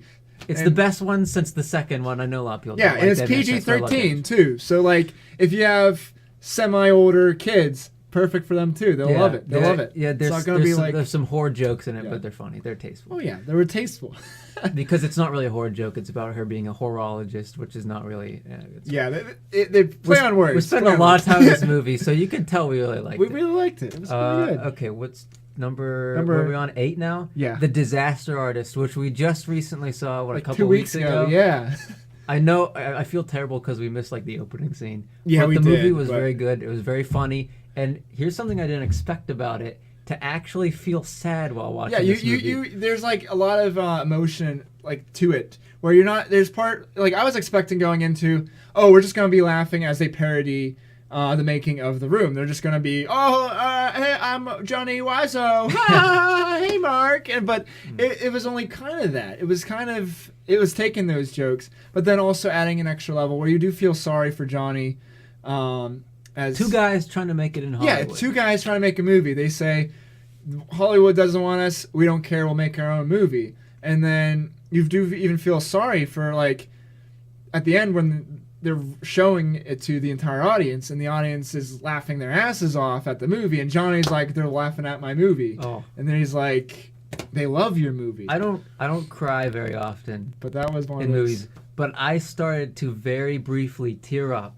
at the end of this movie, and it's a comedy. It's Yeah. a James Franco comedy. James Franco, And I there he is. teared up at the end when everybody was laughing at this guy's film, and Yeah. he worked so I even- hard. He put millions even of dollars before in this that, movie. He was serious about this The movie. moment, I guess you could call it the breakup moment between Johnny and, what was James Franco's brother's name? George. George and John when they broke up. Or no. And George, I think it was George. Was it George? I believe it was George. Yeah. Okay. And he's like, basically confronts him and outs him as a lie, as a fake.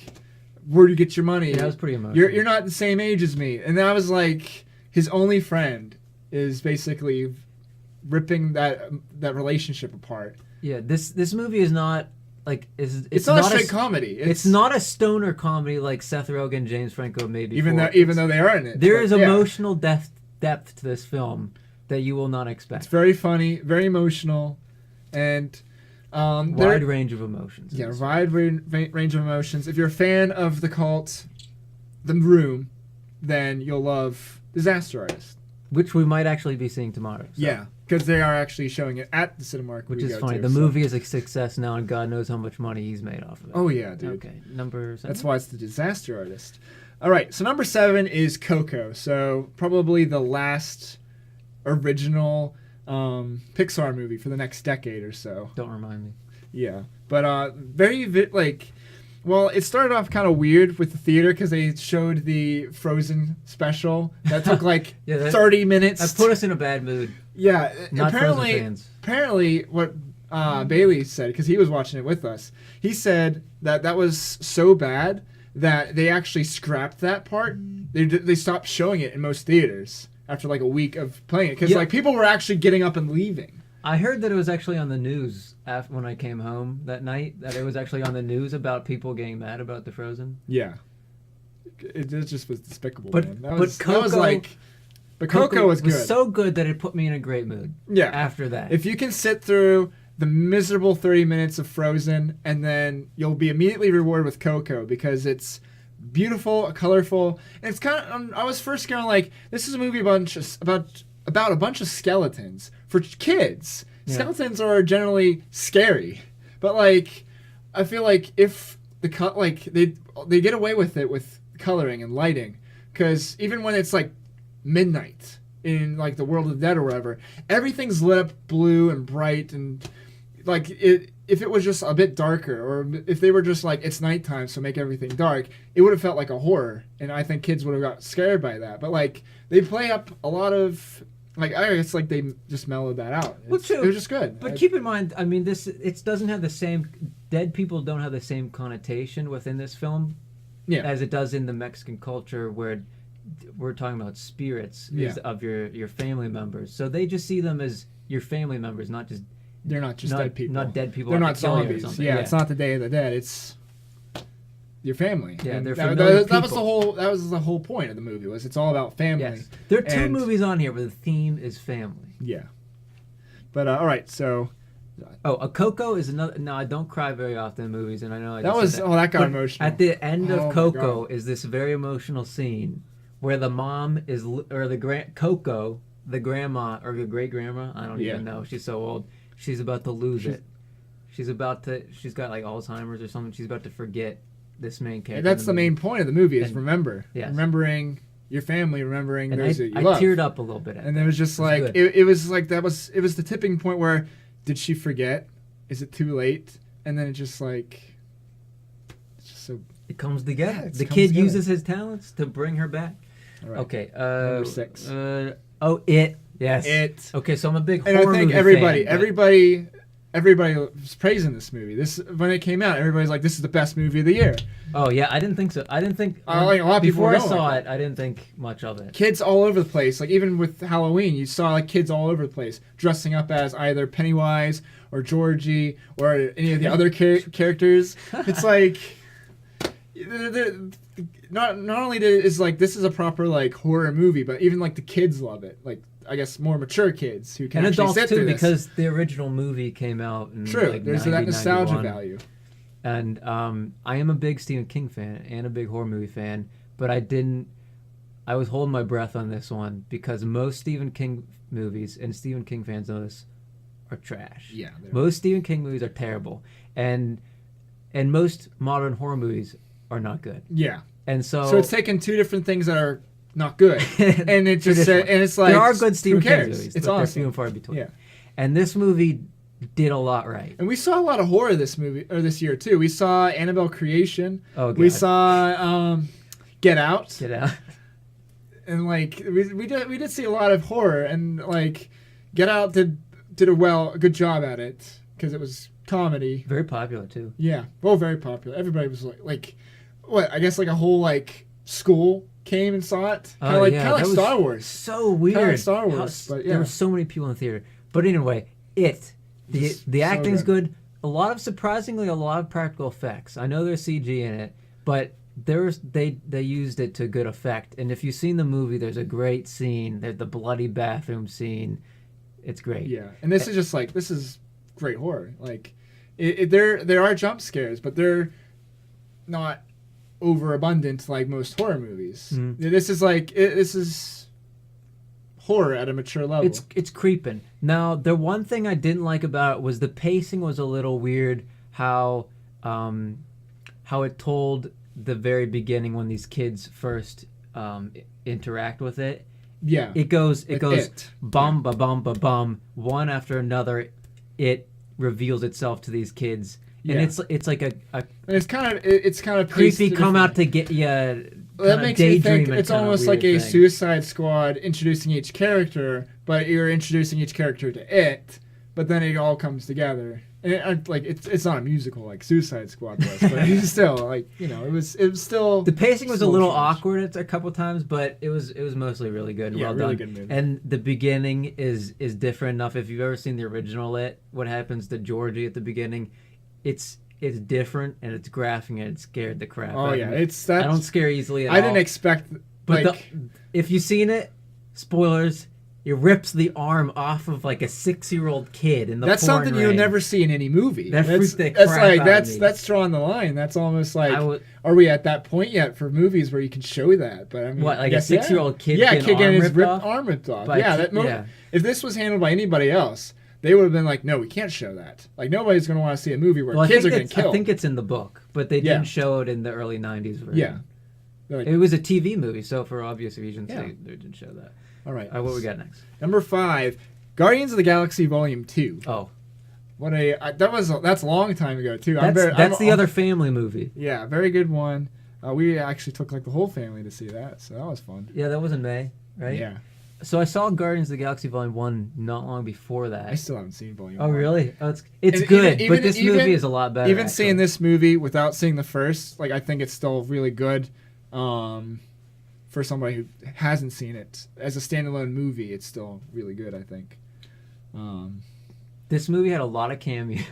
Yeah, A lot of cameos. Sylvester Stallone. You know? There's Man. a lot of, yeah, and like Howard the Duck, which is apparently Howard a the Marvel Duck. Yeah, property. he's a Marvel property. What the- What did he show up like twice in the movie? I think.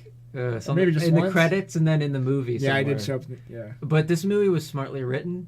The Very dialogue witty. was great, as always. And see, I And- think the reason why this movie is better than the original is because all the main characters, the gang, they all have great chemistry together, Yeah. and they're all together at the very beginning of this movie.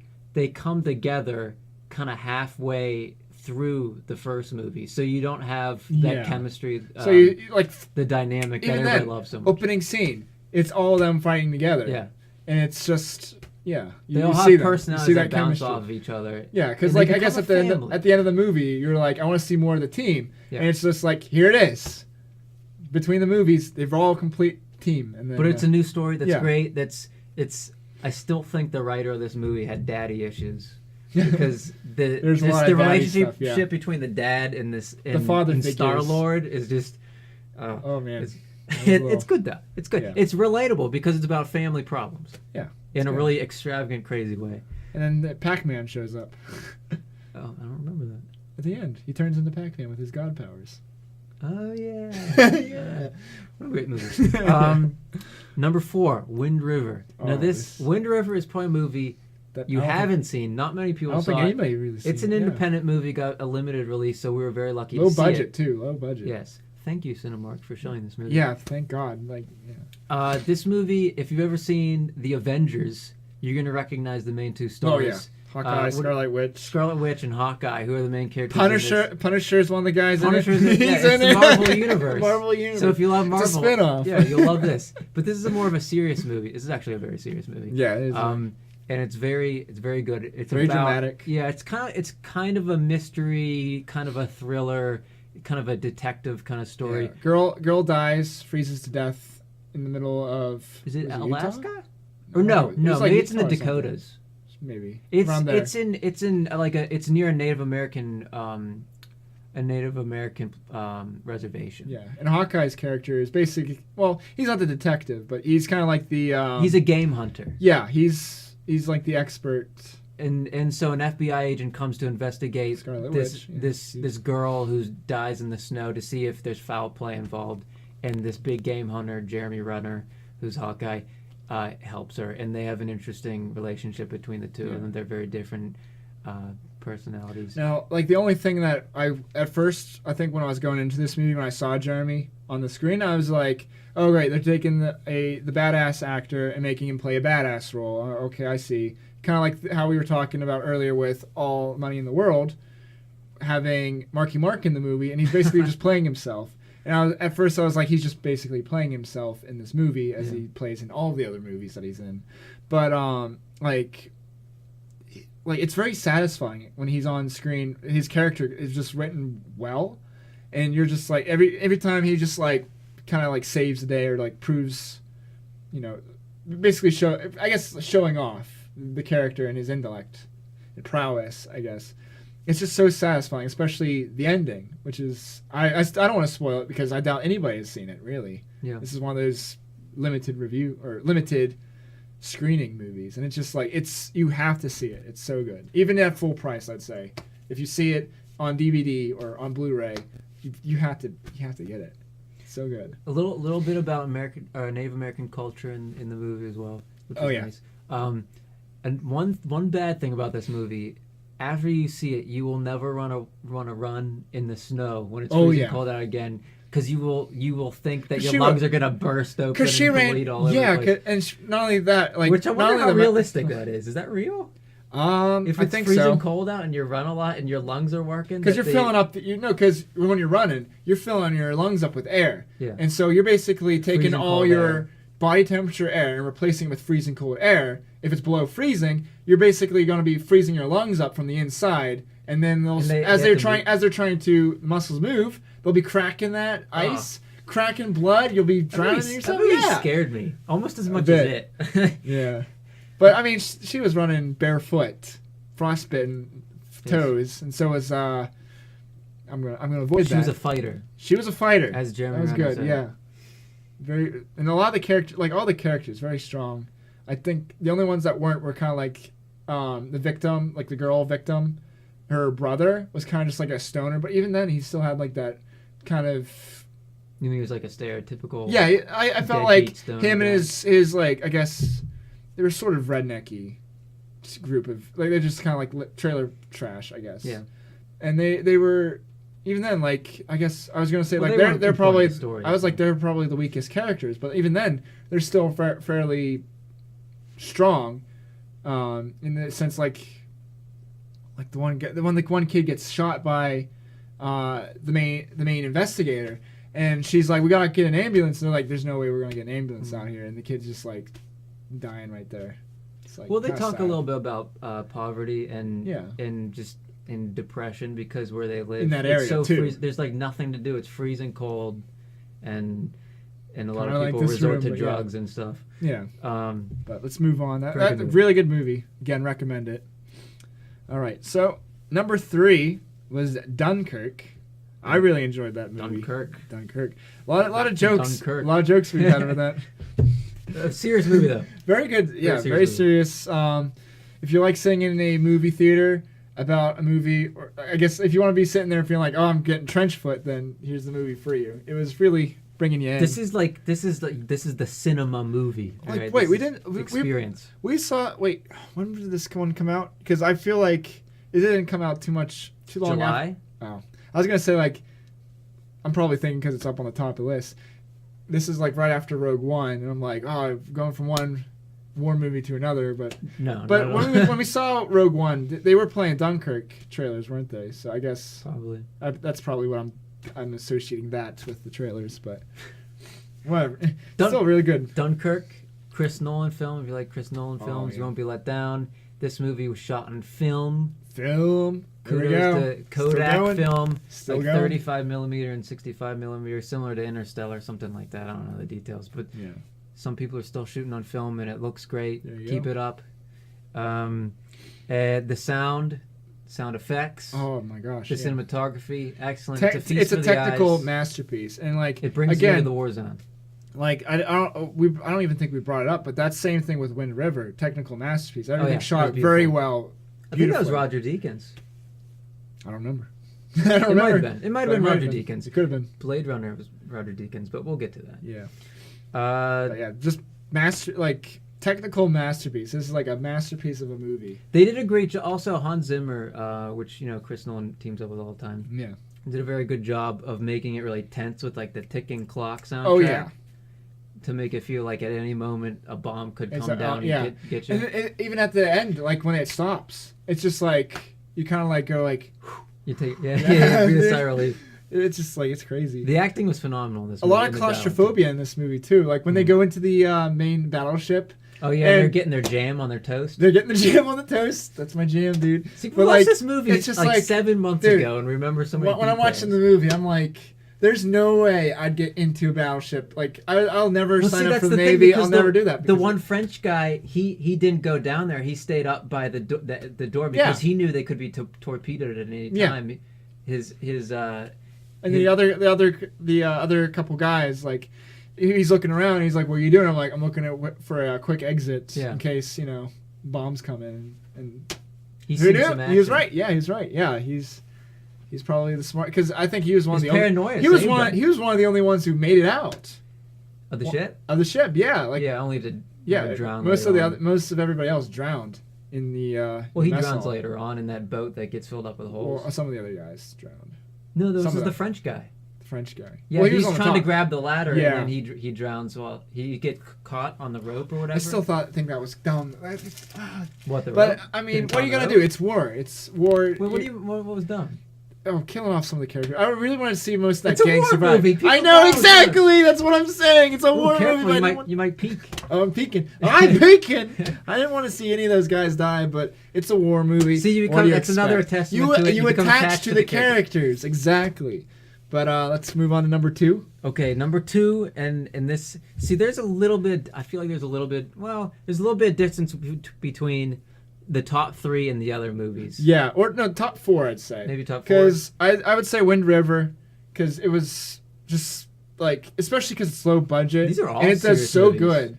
Yeah. Our top 4 are really serious. Yeah, they are serious. And then we have Guardians of the Galaxy, which is just lunacy. Yeah. So number 2 is Logan, which Oh, man. I've been looking forward to this movie. I'm an X-Men fan.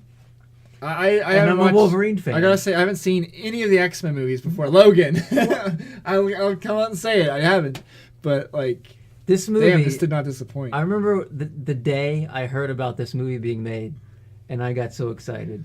And they, Just the Johnny Cash trailers. The It was just trailer like, this was is fantastic. awesome. It sold me. Johnny Cash, I'm like a big fan. and then it turned out to be good. It was a good movie. Who would have thought? See, I think they did the same thing with Deadpool. They let the writer, director, or whatever Just do what they want want. to do. And yeah, and it pays off. So listen to that, Disney. Yeah, oh my gosh. Let Ron And it's Howard like, do what he wants with what's Han funny Solo. is it's one of the first movies of 2018, and people are praising like, this is the best movie, or 2017, not 2018, best movie of 2017, and it is up Oh, you there. mean Logan when it came out? Yeah, when Logan came out, Well, people see, are it like, died out. it People aren't came- talking about it anymore. I know, but like because all these other movies are all the coming other out now. movies, yeah.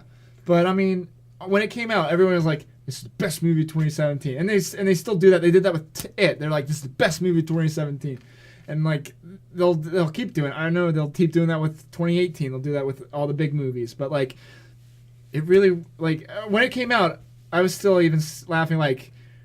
People saying it's the best movie of 2017. It's one of the first movies of 2017. Yeah. You can't do that. But looking back after all the movies we've seen, It was. it's one of the best movies. It is. The tone of it's so different from. You can call it a comic book movie because it's about comic book characters and it's based off of comic books, but it's so different in tone and realism and seriousness, and just the way just the way characters act and talk to each other. Even I even look at it. It's kind of got a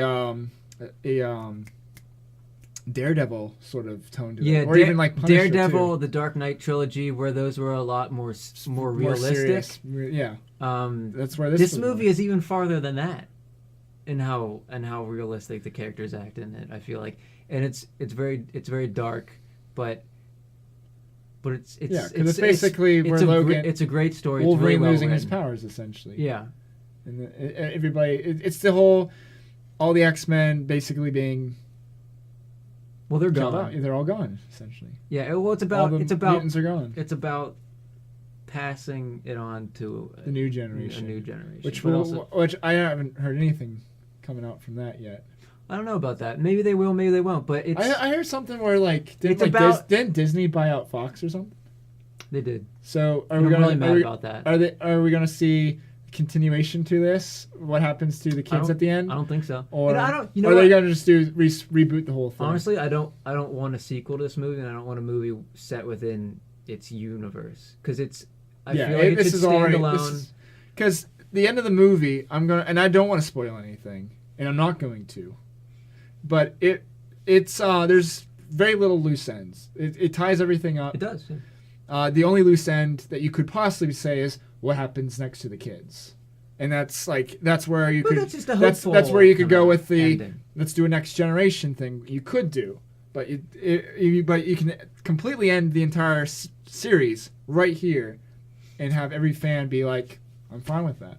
And I think that was one of the good things with it. This movie gets down to the very soul of the Wolverine. Mhm. And it humanizes him more than any movie before. It grounds him. It makes him he's no longer super, really. I mean, Yeah. like people, he gets beat up a lot in this movie, and Yeah, that was and you like no longer feel half the like he movie can is- stop anybody. Half the movie is him like trying to heal up Yeah. after a big fight. Well, he's old and His regeneration's like yeah, his basically powers gone. are kind of they reiterate that he's sick, like his insides are poisoning him. His Yeah. adamantium skeleton, if anybody knows a lot about I like that one theory we've saw when we were watching one of the previous movies after this, where the one girl can see sees his future, sees him dying, Oh and yeah, we're that's like, a theory. Yeah, the if you've seen but the let's, Wolverine, let's leave it at that. Oh, okay. Well, It's spoiler there's territory. some theories. It's loose. I'm like, yeah, The story wasn't even created yet, so it'd be really interesting but it's interesting. to look at. Yeah, see how does Logan compare to that? The Because Wolverine? this is basically the end, and comparing it to what they're predicting in the Wolverine. Oh. But like comparing Logan to Wolverine. But yeah, let's move on to the number one. This is the number one for 2017, and then the one I was proclaiming for the most part, because I think towards the end it was just us fighting over Logan or this. And I own Logan now. That's- I watched it again recently, and I love it so much. It's one of my favorite movies. But I agree with you. I just wanted to affirm Yeah, that this was the best because we saw Logan in March, so it's been quite a long time. We've yeah. only seen it This once. was like November, October. Well, it's hard to put movies together when you see them once and separated by months. Yeah, Months. that's true. But number one certainly was Blade Runner 2049. What a great movie. Oh my god, that was because when I went into that, I haven't seen. You hadn't seen Blade Runner. I didn't see Blade Runner, and I love this movie and love the universe so much. I went back and watched the original theatrical release of Good. Blade Runner. Good for you. And I loved it, even with its crazy 80s-ness. I was like, even because I was talking to a coworker, and he's like, it's really 80s, and I'm like, all right. And when I watched it, I'm like, the practical effects, I'd say, still hold up. They do. It's just That's like how it's good they so good. Yeah. And this is the first ever cut that I saw too. So I'm like, this is oh my god. But back to 2049. Well, I'd just like to say very briefly, Blade Runner is one of my favorite movies, and it has been for a number of years. I think So I was that's- very excited when I heard about this, but also really apprehensive, kind of like with it, and that I just because you've seen a lot of reboots. There's a lot of reboots that they're doing. They did that with frickin' well, this isn't really a reboot; it's a sequel. yeah, I know, but like kind of like taking an old movie and then Well, saying it's- here's another one. Yeah, like Star whether it's a Wars, reboot or Indiana Jones. yes, like Indiana Jones for sure. Star Wars when they did the prequels, which are and- great. Yeah. Oh, jeez. And We could then do an episode on the prequels. I could do an episode. On the prequels. no, maybe we could, maybe. But back to Blade Runner. Just like, oh my god, visually everything was just. They nailed it. It's It's impressive to think of a movie made over 30 years ago and then making a sequel that's got to match the look, got to match the sound. If you've ever seen Blade Runner has a really, really, it's kind of like Logan or Deadpool or any movie that has a very specific vision and looks. It has a really distinctive look and feel and Yeah. sound to it. And they did such a good job of nailing it and making it feel very similar, like it belongs in the story of the universe, Yeah. but also completely setting it apart and make it its own original thing. and definitely like even with like the world that they've presented to you on screen, it's like I almost had like that sort of I don't know what you'd call it, sort of Pandora syndrome or the Avatar syndrome, where people who watch James Cameron's Avatar, they're like, I love this. I wish it was real. I wish it was a part of that. And I'm like, I felt that way with Blade Runner. I'm like, this world is awesome. I wish that was. I wish this was real.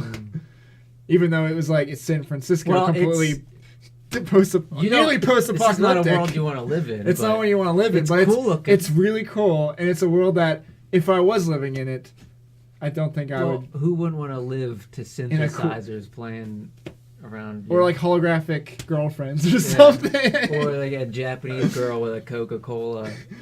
Oh my gosh! Like Crazy, Also, dude. special effects in this technology. movie are fantastic. Well, also, again, you could tell there's a lot of practical effects, yeah, which they did. 'Cause, They did a great like, job. you can't balancing it too. because I guess you can't go from the original Blade Runner and then go into this and be like, let's do it all CGI. Like I feel like that's just kind of like, I don't know, that's like the easy way of doing it, the Disney way of doing it, or like I guess the Star Wars Attack of the Clones way of doing it. Just go all Or CGI. Star Wars: Last of the Jedi way of doing it. Oh yeah, but yeah, and of course no Star Wars on this list. No, and I don't. No. I want to say, Star Wars. It was good, but I it wasn't this I good. did not hate it. I did not hate it, but, and I'm a huge Star Wars fan, and I have been for over 20 years. But I liked it. There were things I liked, and there were things I didn't like. Yeah. And it wasn't. It just didn't. I don't think It was just better. wasn't overall as. It wasn't- completely strong throughout as. It wasn't as the even. movies. I don't think it's better than like Lego Batman or Pirates. I or just. I Disaster really Artist, don't want to because talk those about movies were comparing just Lego so. Batman and Star Wars. It's really That's hard it, because uh, when we say we didn't even put Star Wars on the list. This is the top 10 for 2017. We didn't even put Last Jedi on the list. I know, and that but we hurts have me. Batman as number 10. Lego Batman. Yeah, let's not But, talk like, about it. It hurts but- me. No, I think it's kind of because like that. Looking back, that was really good. There Lego are some Batman. truly great moments in The Last Jedi that I think are some of the best, most memorable in the whole series. But there's just also. But then there I are feel some like there's a big lot of gaping glaring holes in- glaring flaws in the movie. Yeah. They're just like But back to Blade Runner. Yeah. Based on what we said about Blade Runner so far, it sounds probably like we're geeking it out, and we Oh, should yeah, probably totally. talk about why it's a very. why I it's think the it's very best geek. film. Why we Yeah. think it's the best film of the year. This movie is very intelligent. Mhm. The storyline is just there are so many universal themes that this movie touches on, and in a really powerful way that it just discusses about really smart and like futuristic topics, kind of like a Philip K. Dick novel, or Yeah. because it is from a Philip K. Dick novel. Yeah. Which it's based off of a movie that was based off of Philip K. Dick novel, which I read before I watched the sequel.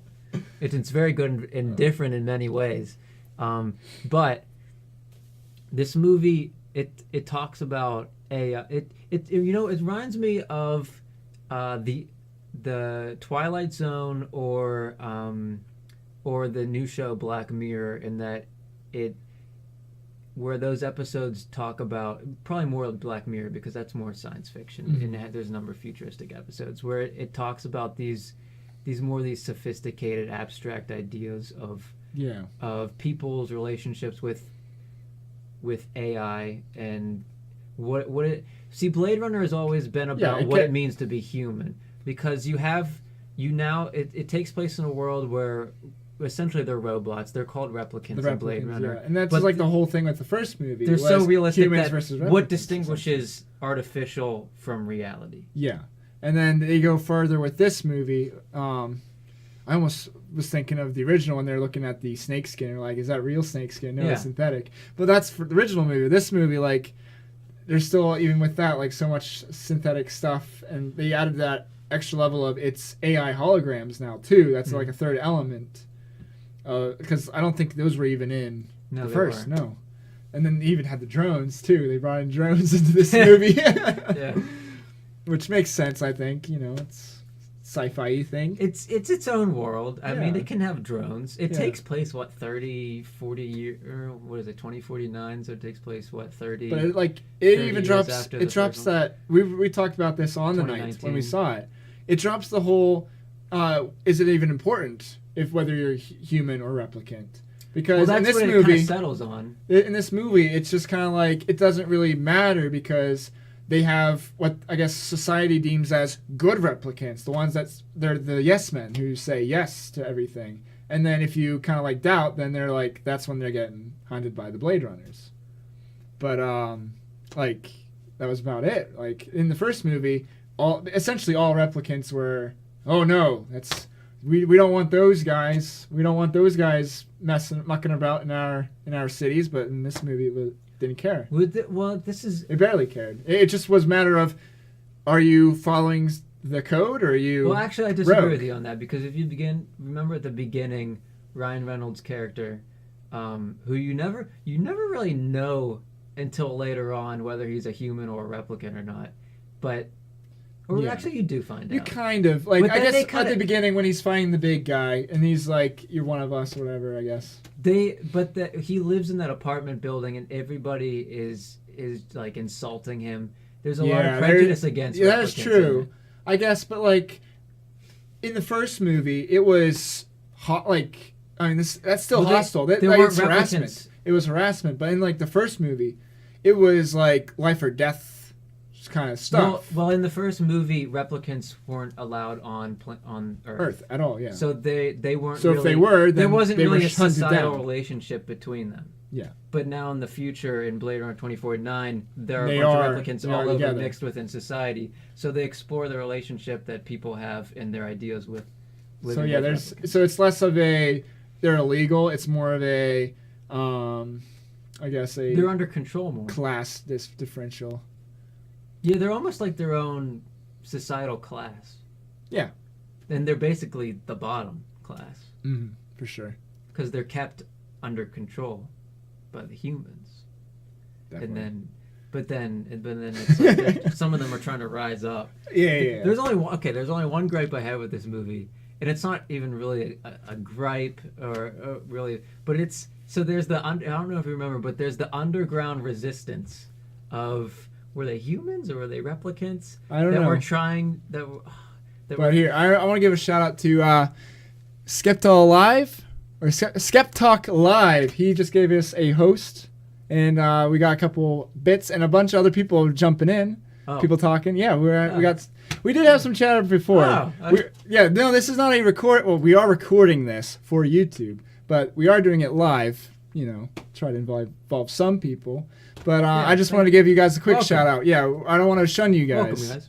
Yeah, thank you. But yeah, we were first tonight. We saw the movie. It was All the Money in the World. We just saw that for our first 2018 movie. Well, not 2018 movie, but first movie of the year of 2018.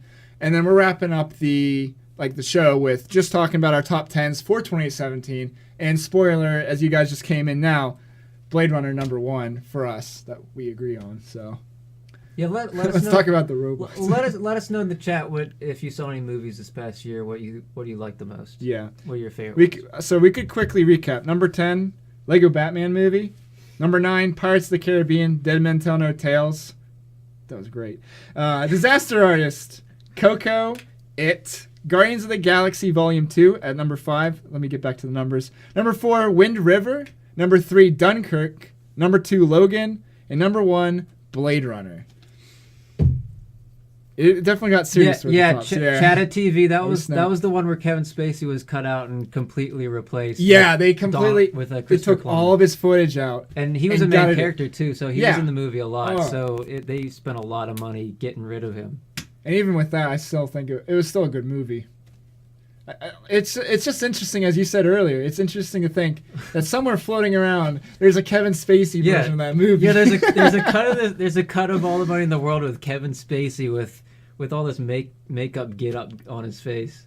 He had a lot of prosthetics on, so it didn't quite look like him, but it was him. And they thought the movie was gonna tank if Kevin Spacey was in it with his whole scandal. So Blade Runner was good, really good, but it dragged a bit. Oh, It- well, that's it the was a thing with long Blade movie. Runner. Yeah, that's not just this movie. That's the Blade Runner thing. Not to give it a free pass on that, but I think it was a long movie, to be fair, though. It was Yeah. almost 3 hours. Oh, So- yeah. So I can understand if you. yeah, thought but it was a I long- feel like, especially since when I said I felt I got that sort of Avatar or Pandora syndrome where it's like I want to be in this world. I'm like, all 3 hours to me were just like well worth it. I loved it. It's perfect. They did yeah. a good job with world building in that movie. Valerian wasn't #1. Are you sure about that? I don't know. I mean, Cinemark was hyping it up with their little whatever thing. You know, the funny thing about Valerian, remember when we saw previews for that movie? And like it a was year just ago? like greatest movie of all time. See, It's just like okay, no. we predicted that movie would tank ahead of time because it was being placed right around Guardians of the Galaxy, which is I don't There's want to no say way. it's not the same movie, but it's kind of a comedic. It's a similar sort of thing. Heavy on and special then, effects. One, it's Disney and Marvel. There's no science competition. fiction, spacey. There's just no competition. Yeah, it was just Valerian was just put in a. I didn't see it, so I don't know if it was good or not. But Me- it yeah, was me placed neither. in a bad. I've seen spot. reviews that said It just didn't Valerian have wasn't great. It didn't but have yeah. a chance. Yeah, I agree with the aesthetics with Blade Runner. Just amazing. Lead actor in Valerian was no good for. Yeah, I've heard that too. I've heard a lot of the casting wasn't too great. I think they said the female character was good, but I'm not going to quote any of that because I didn't actually see the movie. I'm not going to be like this movie sucks. That was the I didn't see female it. character in another favorite of ours, Suicide Squad, which was she remember Enchantress. The Enchantress. That was a winner. 2016. What the hell was wrong with you? Oh man. But yeah, I mean, those are all really good movies, and yeah, Star Wars wasn't on top 10. And again, as I said, I think it's funny to think of it. We said Lego Batman movie was better than Star Wars, but I mean, it was a good movie. Oh, Jackie Chan. Did you see what was the movie Jackie Chan was in? The new one, The Foreigner. The Foreigner. Did you see The Foreigner? Was it good? I don't think it was good. I've seen reviews where it's like the fight choreography was not good. The main character was not Jackie Chan. It was some other guy that we don't care about. Seriously, he wasn't the main character? He wasn't. No. See, I want to see. That's the thing. I want to see like a serious, mature Jackie Chan movie. Spider-Man. We didn't see Planet of the Apes, but Spider-Man. It was a good movie. I just don't think it was top 10 material. It wasn't better than like it. I don't know. We gave it an 8, right? Yeah, it didn't have like a lasting impression on me though. Like it was one of those ones where I sat through the 2 hours. I'm like, this is enjoyable, but like after we did like it. You know. We just didn't like it as much as some of the others. Yeah, I don't think it's something where I woke up the next day and go like, oh my god, Spider-Man! Whoa! But like some of this other stuff, Blade Runner, The last I'm still Star thinking Wars about before it. this current. The Star Wars: The Force Awakens.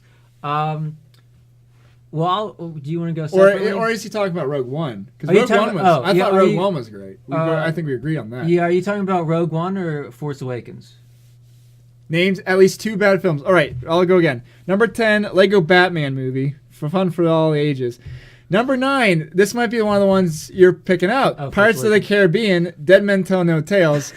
we brought this up. This is one of those movies where it's like super enjoyable, fun, very memorable. Like the scene where they part the waters like Moses. I love it. There's no other way to put it. Yeah, But the Black Pearl coming down on it, it's like it's just as memorable as the massive whirlpool. Yeah, well, let us know if you saw Pirates of the Caribbean, Like- and if you liked it or not. If you saw And it. the comedy wasn't like bad. Like it wasn't like a bunch of kid jokes. No, it was. I thought it was good comedy.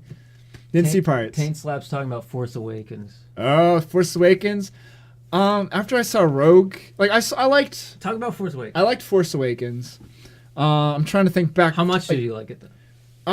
It did have a lasting impression on me for like a couple weeks because it's one of the first Star Wars in a while that we've gotten since Revenge of the Sith, and then a lot of the gripes with it was just basically A New Hope all over again, but like I think it did a lot of good stuff that again I don't know, I don't want to be rehashing other reviews of the movie, but like I'd agree It was with what it was. it was what it was, and it was enjoyable, and like it was memorable.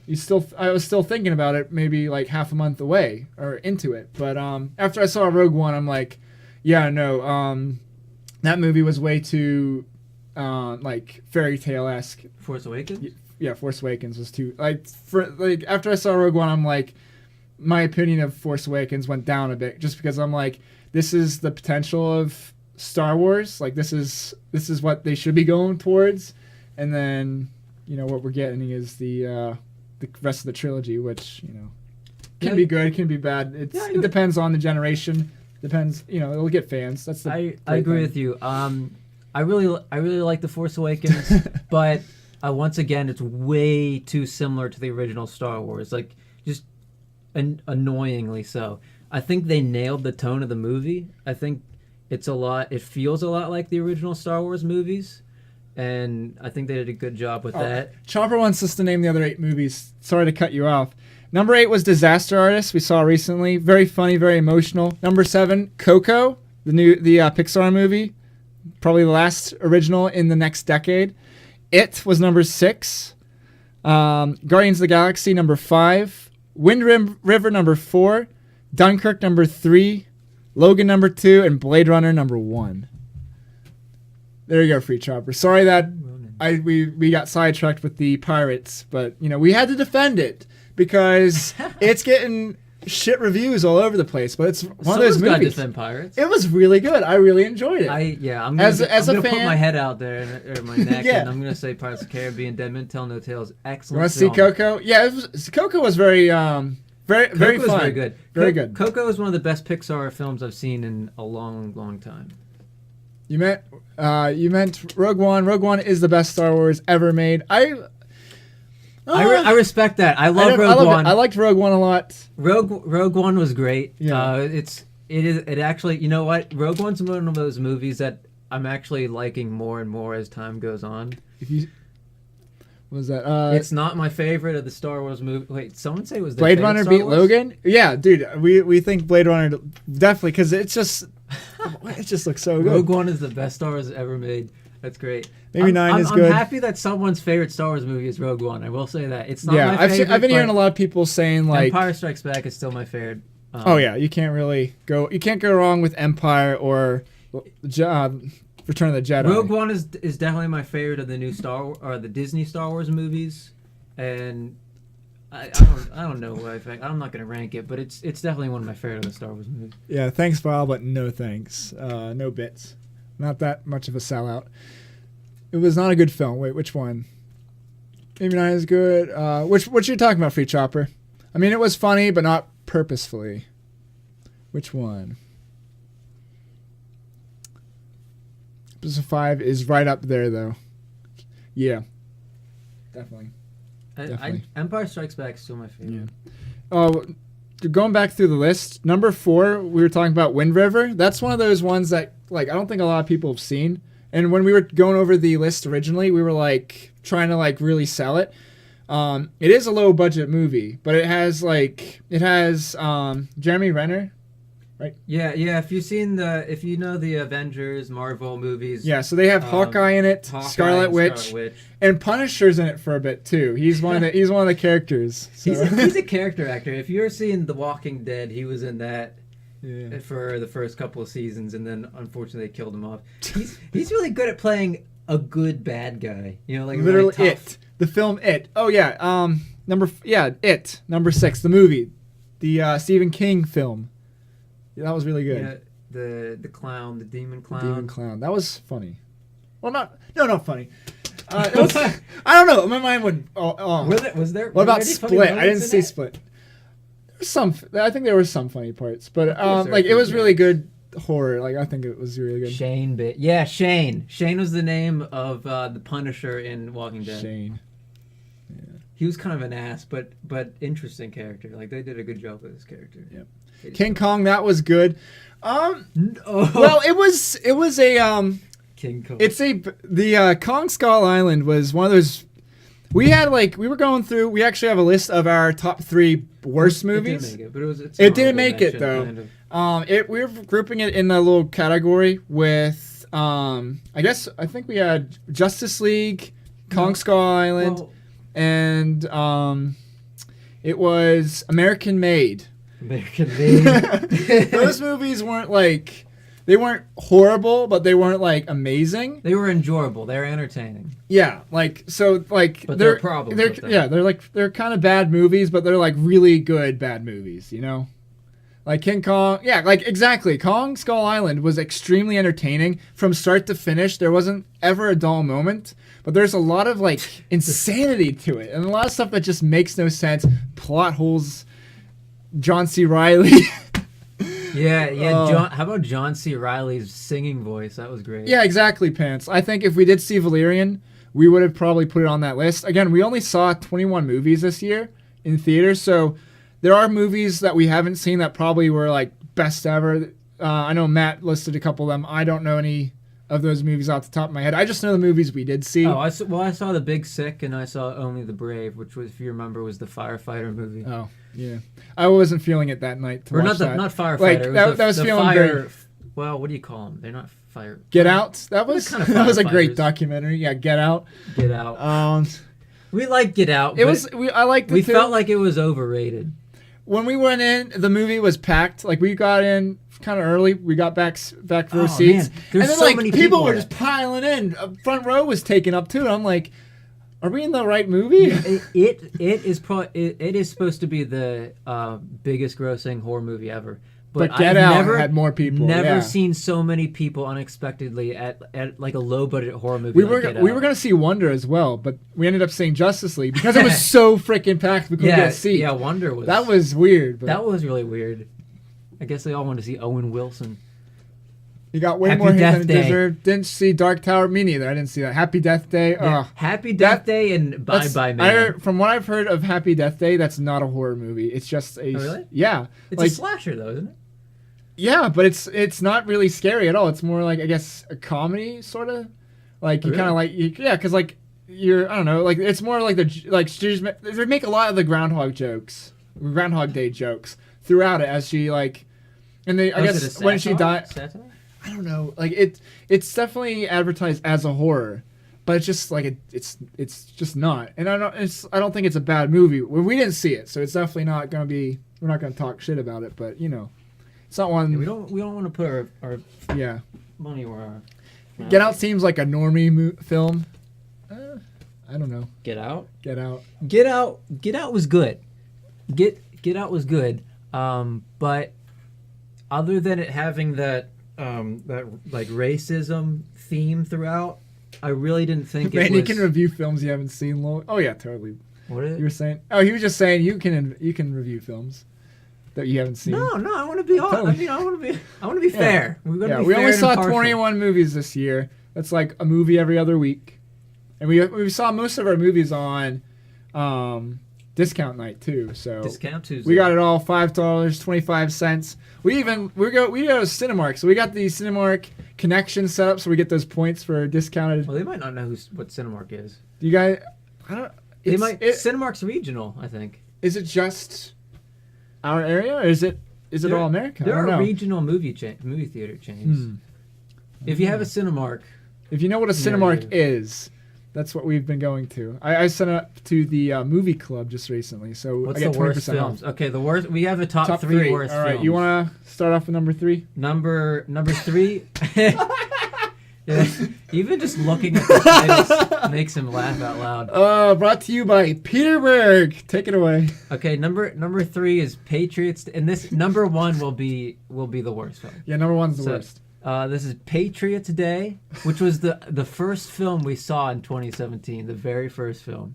Where are we from? We're in Pennsylvania. We're Pittsburgh, Pennsylvania. So Pittsburgh. yeah, I've told all my viewers on because I usually stream RuneScape stuff. So I told all of them that I'm a Pittsburgh person. So Pittsburgh. you know, woo, Pittsburgh, Dark Knight Rises.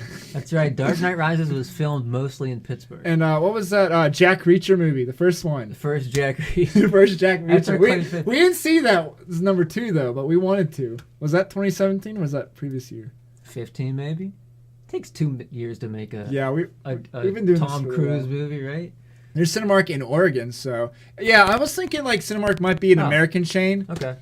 and I feel like it has to be something big, or else they wouldn't be doing all this mobile stuff with all these like Well, you're right. rewards and all this membership stuff. But yeah, Okay, so Patriots Day was number 3. yeah, That was about the Boston Marathon bombing yeah. with Mark Wahlberg as one Directed of the cops. by Peter Berg. If you don't know who Peter Berg is, and he's kind of like one of those directors I guess we're kind of fans of. He does a lot of documentary-esque movies. Like he'll take disaster movies, like he did Deepwater Horizon.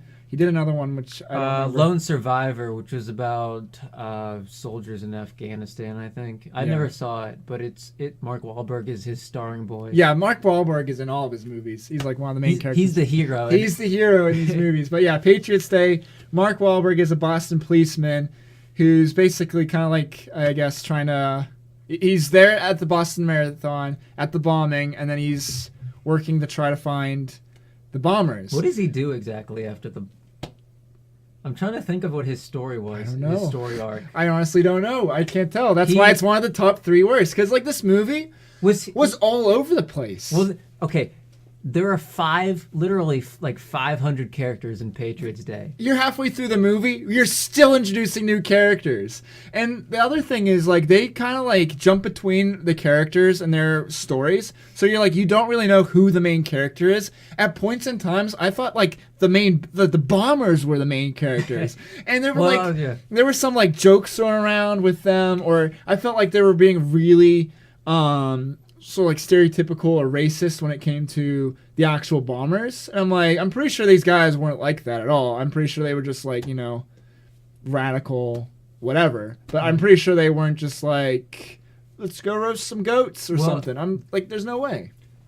There were some very strange tonal choices in Patriots Day, because I don't know why the creators felt like they had to inject humor throughout the whole movie. I mean, it's about a tragedy, a really recent tragedy, but there was a lot of strange uses of like jokes and humor in it, and really weird points. Like there's a shootout between cops, and I guess between cops and the bombers, and there's like all this humor and like it's really weird and distasteful, and it's awkward because it's like the movie's trying to get you to laugh, but you're watching a tragedy. It's very strange. It's weird. It puts you in a strange place. But you know, we have to when Pete Berg does another movie, we have to see that. Like, you know, we just have to. It's Pete Berg. It's funny. It's funny. It's like a running joke about Pete Berg and Mark Wahlberg. At least for us. But yeah. But anyway, number 2, Battle of the Sexes, with This is a movie that probably most people haven't heard of or didn't see. It's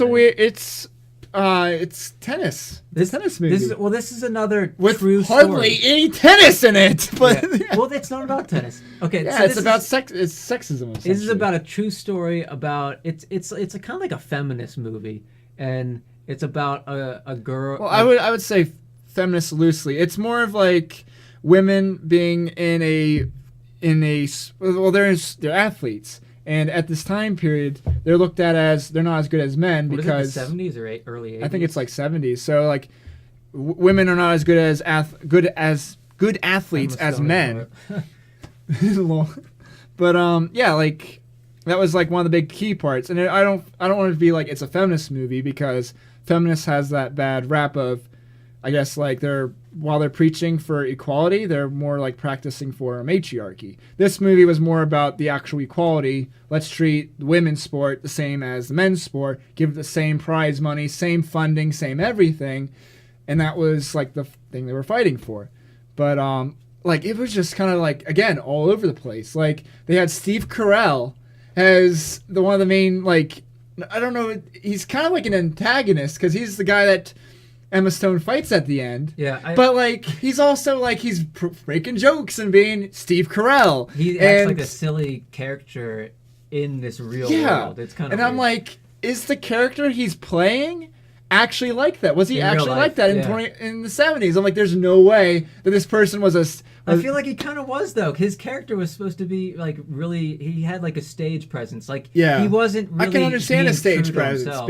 Being a streamer, I can understand that. But like, it's kind of unbelievable that somebody existed in the 70s, played tennis, and acted like Steve Carell. Like, come on. Well, maybe that's why they hired Steve Carell, because they thought he was like, this guy's like Steve Carell. Let's get Steve Carell on board.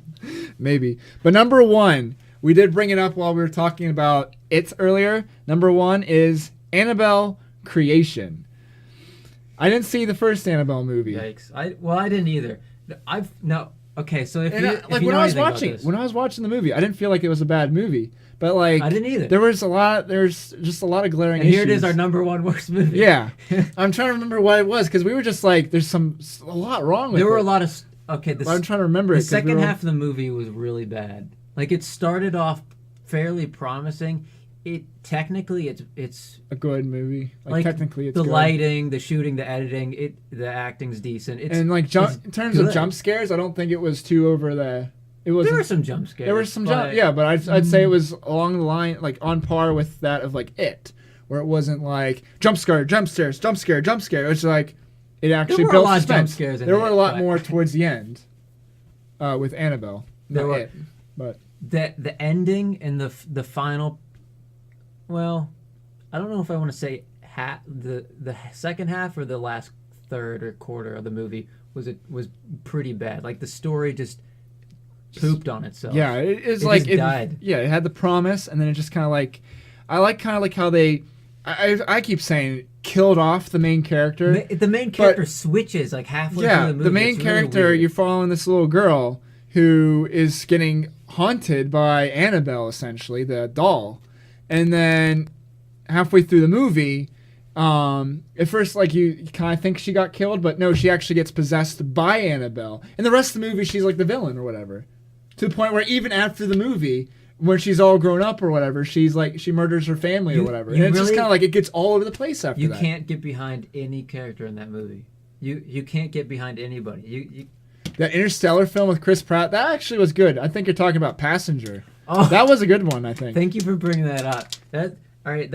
We'll talk about that even though it's 2016. Yeah, that was I 2016. think it was like November or something. So that's enough. That movie I want to put in the same category as Pirates of the Caribbean. Yeah.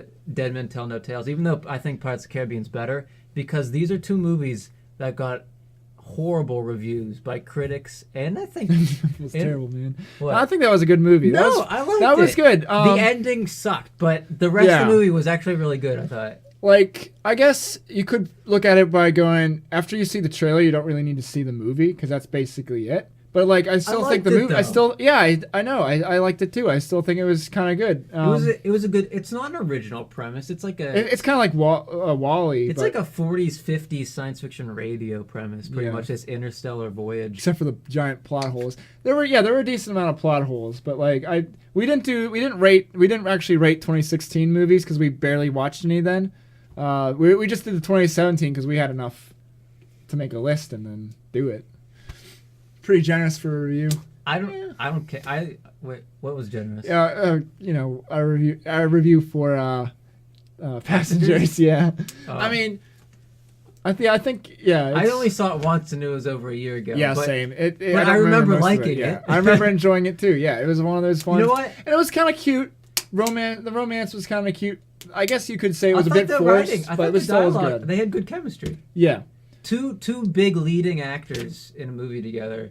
It's kind of like a Tom Hanks, Meg Ryan. we type were of talking deal. about this with Marky Mark, but I don't feel like Chris Pratt was like stale in this movie. We're like, oh, it's Chris Pratt being Chris Pratt in a movie. Well, it was Chris Pratt being Chris yeah, Pratt, it was but he Chris was Pratt. But funny I think it was and good. refreshing. Yeah, it wasn't just like we need a character for this movie. Throw in Chris Pratt, and I'm like, I still think he was fine. I think he, I thought it was.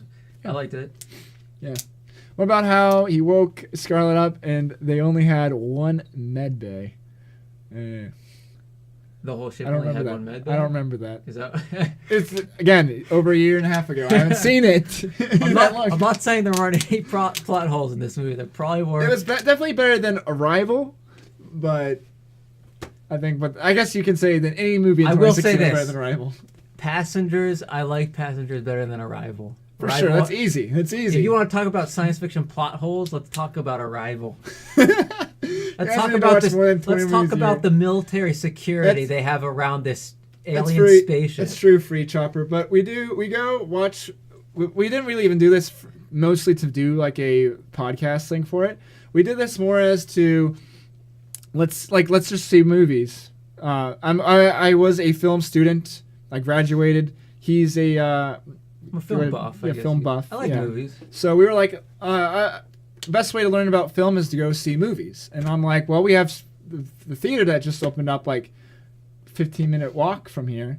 So it's like, let's go see movies. It's a nice theater. Yeah, and they have discount night. We found out $5. when that was. It's all not bad. But so we've seen them once a movie every other week last year, just about on average. So 21 movies total. But yeah, our goal is to try to hit 52 this year. So that's Let's. that's a high bar though. Well, that's a high bar. I don't yeah. think we'll meet it, but It we won't can try happen, it. but that's But our goal. that's a good goal. I think it's a good New Year's resolution. Try to hit a movie per week. We started off with All the Money in the World. What is it? It's already January 3rd. We saw a movie already. There we go. We're in good shape. We're in good shape. We see a movie next week. We should be fine. And what I'll do is we'll be doing a video podcast sort of like this every week. We'll try to improve the production quality of it because this was kind of done spontaneously. We were like, we need to get a set. We need to get lighting. We need to get all this stuff done. And then I'm just like, tonight, like, dude, we're never going to do it if we keep doing it. So I'm like, let's just do it now. But anybody who did just follow us within the last like 30 minutes as we did our little top 10 stuff, I mostly do stream RuneScape content. We'll be back every Tuesday night, hopefully, with another one of these for the next movie we see. I don't know if we have one on the radar yet, but we'll see. I would like to see The Shape of 52 is Water better, if it yeah. ever shows up at Cinemark. If you heard The Shape of Water, it's supposed to be really good, and I'm a big fan of what's his name, Guillermo del Toro. Yeah. So, we don't really have any movies exactly spot up for next week, but Yeah. I think of the movies that we're mostly anticipating, I'd say The Nun. Oh, you know what? Actually, I take that back. The Post is going to Post. be out by next week. Oh, yeah. That's the new Steven Spielberg movie. So, everybody loves Steven Spielberg, Yeah. right? I guess another one at some point. I don't know when. Ready Player One. I'm not looking forward to it because as a gamer who has played VR, I feel like it portrays gamers and VR Well, as in a someone bad who has light. actually read Ready Player One and knows the story, Yeah. I'm just judging it based on the trailers I've seen. I don't you know. said you liked the second trailer, though. I like the second trailer a bit more, but The first was a bad trailer. yeah, the first was definitely a bad trailer. The second one is not ideal for me, but it's a better trailer. It's in the right direction, and we'll see how it plays out on the big The screen. book is respectful. We'll see So how it plays out on the DP4. On the DP4. But yeah. The XD. That's the other The thing. unicorns. What Cinemark? Where was their little bumpers at the beginning? They did a Coca-Cola ad for cleaning water, and I'm like, all right, we'll check you guys next review. Thank you, dude. Thank you for your chopper rides. Yeah, I'll thanks hope for to see being you here. Yeah, thank you for you're definitely chatting the most, but everybody else, thank you too. Let me just give a quick shout out to everybody. Can you see how many people are on here? Yeah, there's that number up there. Oh. So, yeah, Cupcake Meows has been here since the So- beginning. One of our RuneScape viewers. Free Chopper Rides. Hyperg. Nightbot. Screw Nightbot. Still Quinn. Taint Slap TV. Oh god, there's a number. That's a number. The Rise 35. And Tilting Fairy. And then let me just scroll through the actual chat so I can shout out the chatters who may have left. So there's Taint Slap TV. Pants 404. And There's Tilting Fairy Chibble. Let me see. There we got Vile 13. Tilting Fairy. There he is again. 21 cores.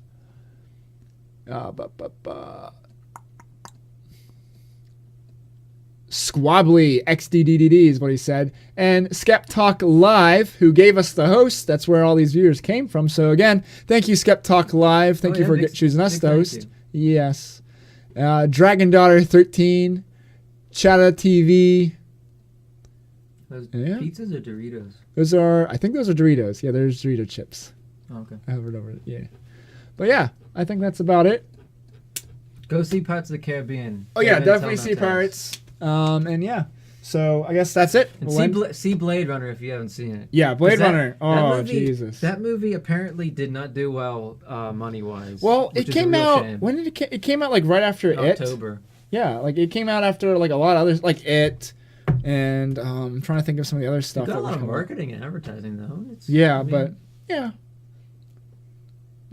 I don't know. But- There were not a lot of people in the theater when we saw it, and they were all old, and that really disappointed me. But go see Yeah. it if you haven't seen it. But yeah, thanks for everybody who's watching. And we'll be ending the stream here. I'll be back in maybe 15 or so minutes. We'll be doing a bit of RuneScape. And hope to see you guys in the next review. So thank you. Peace.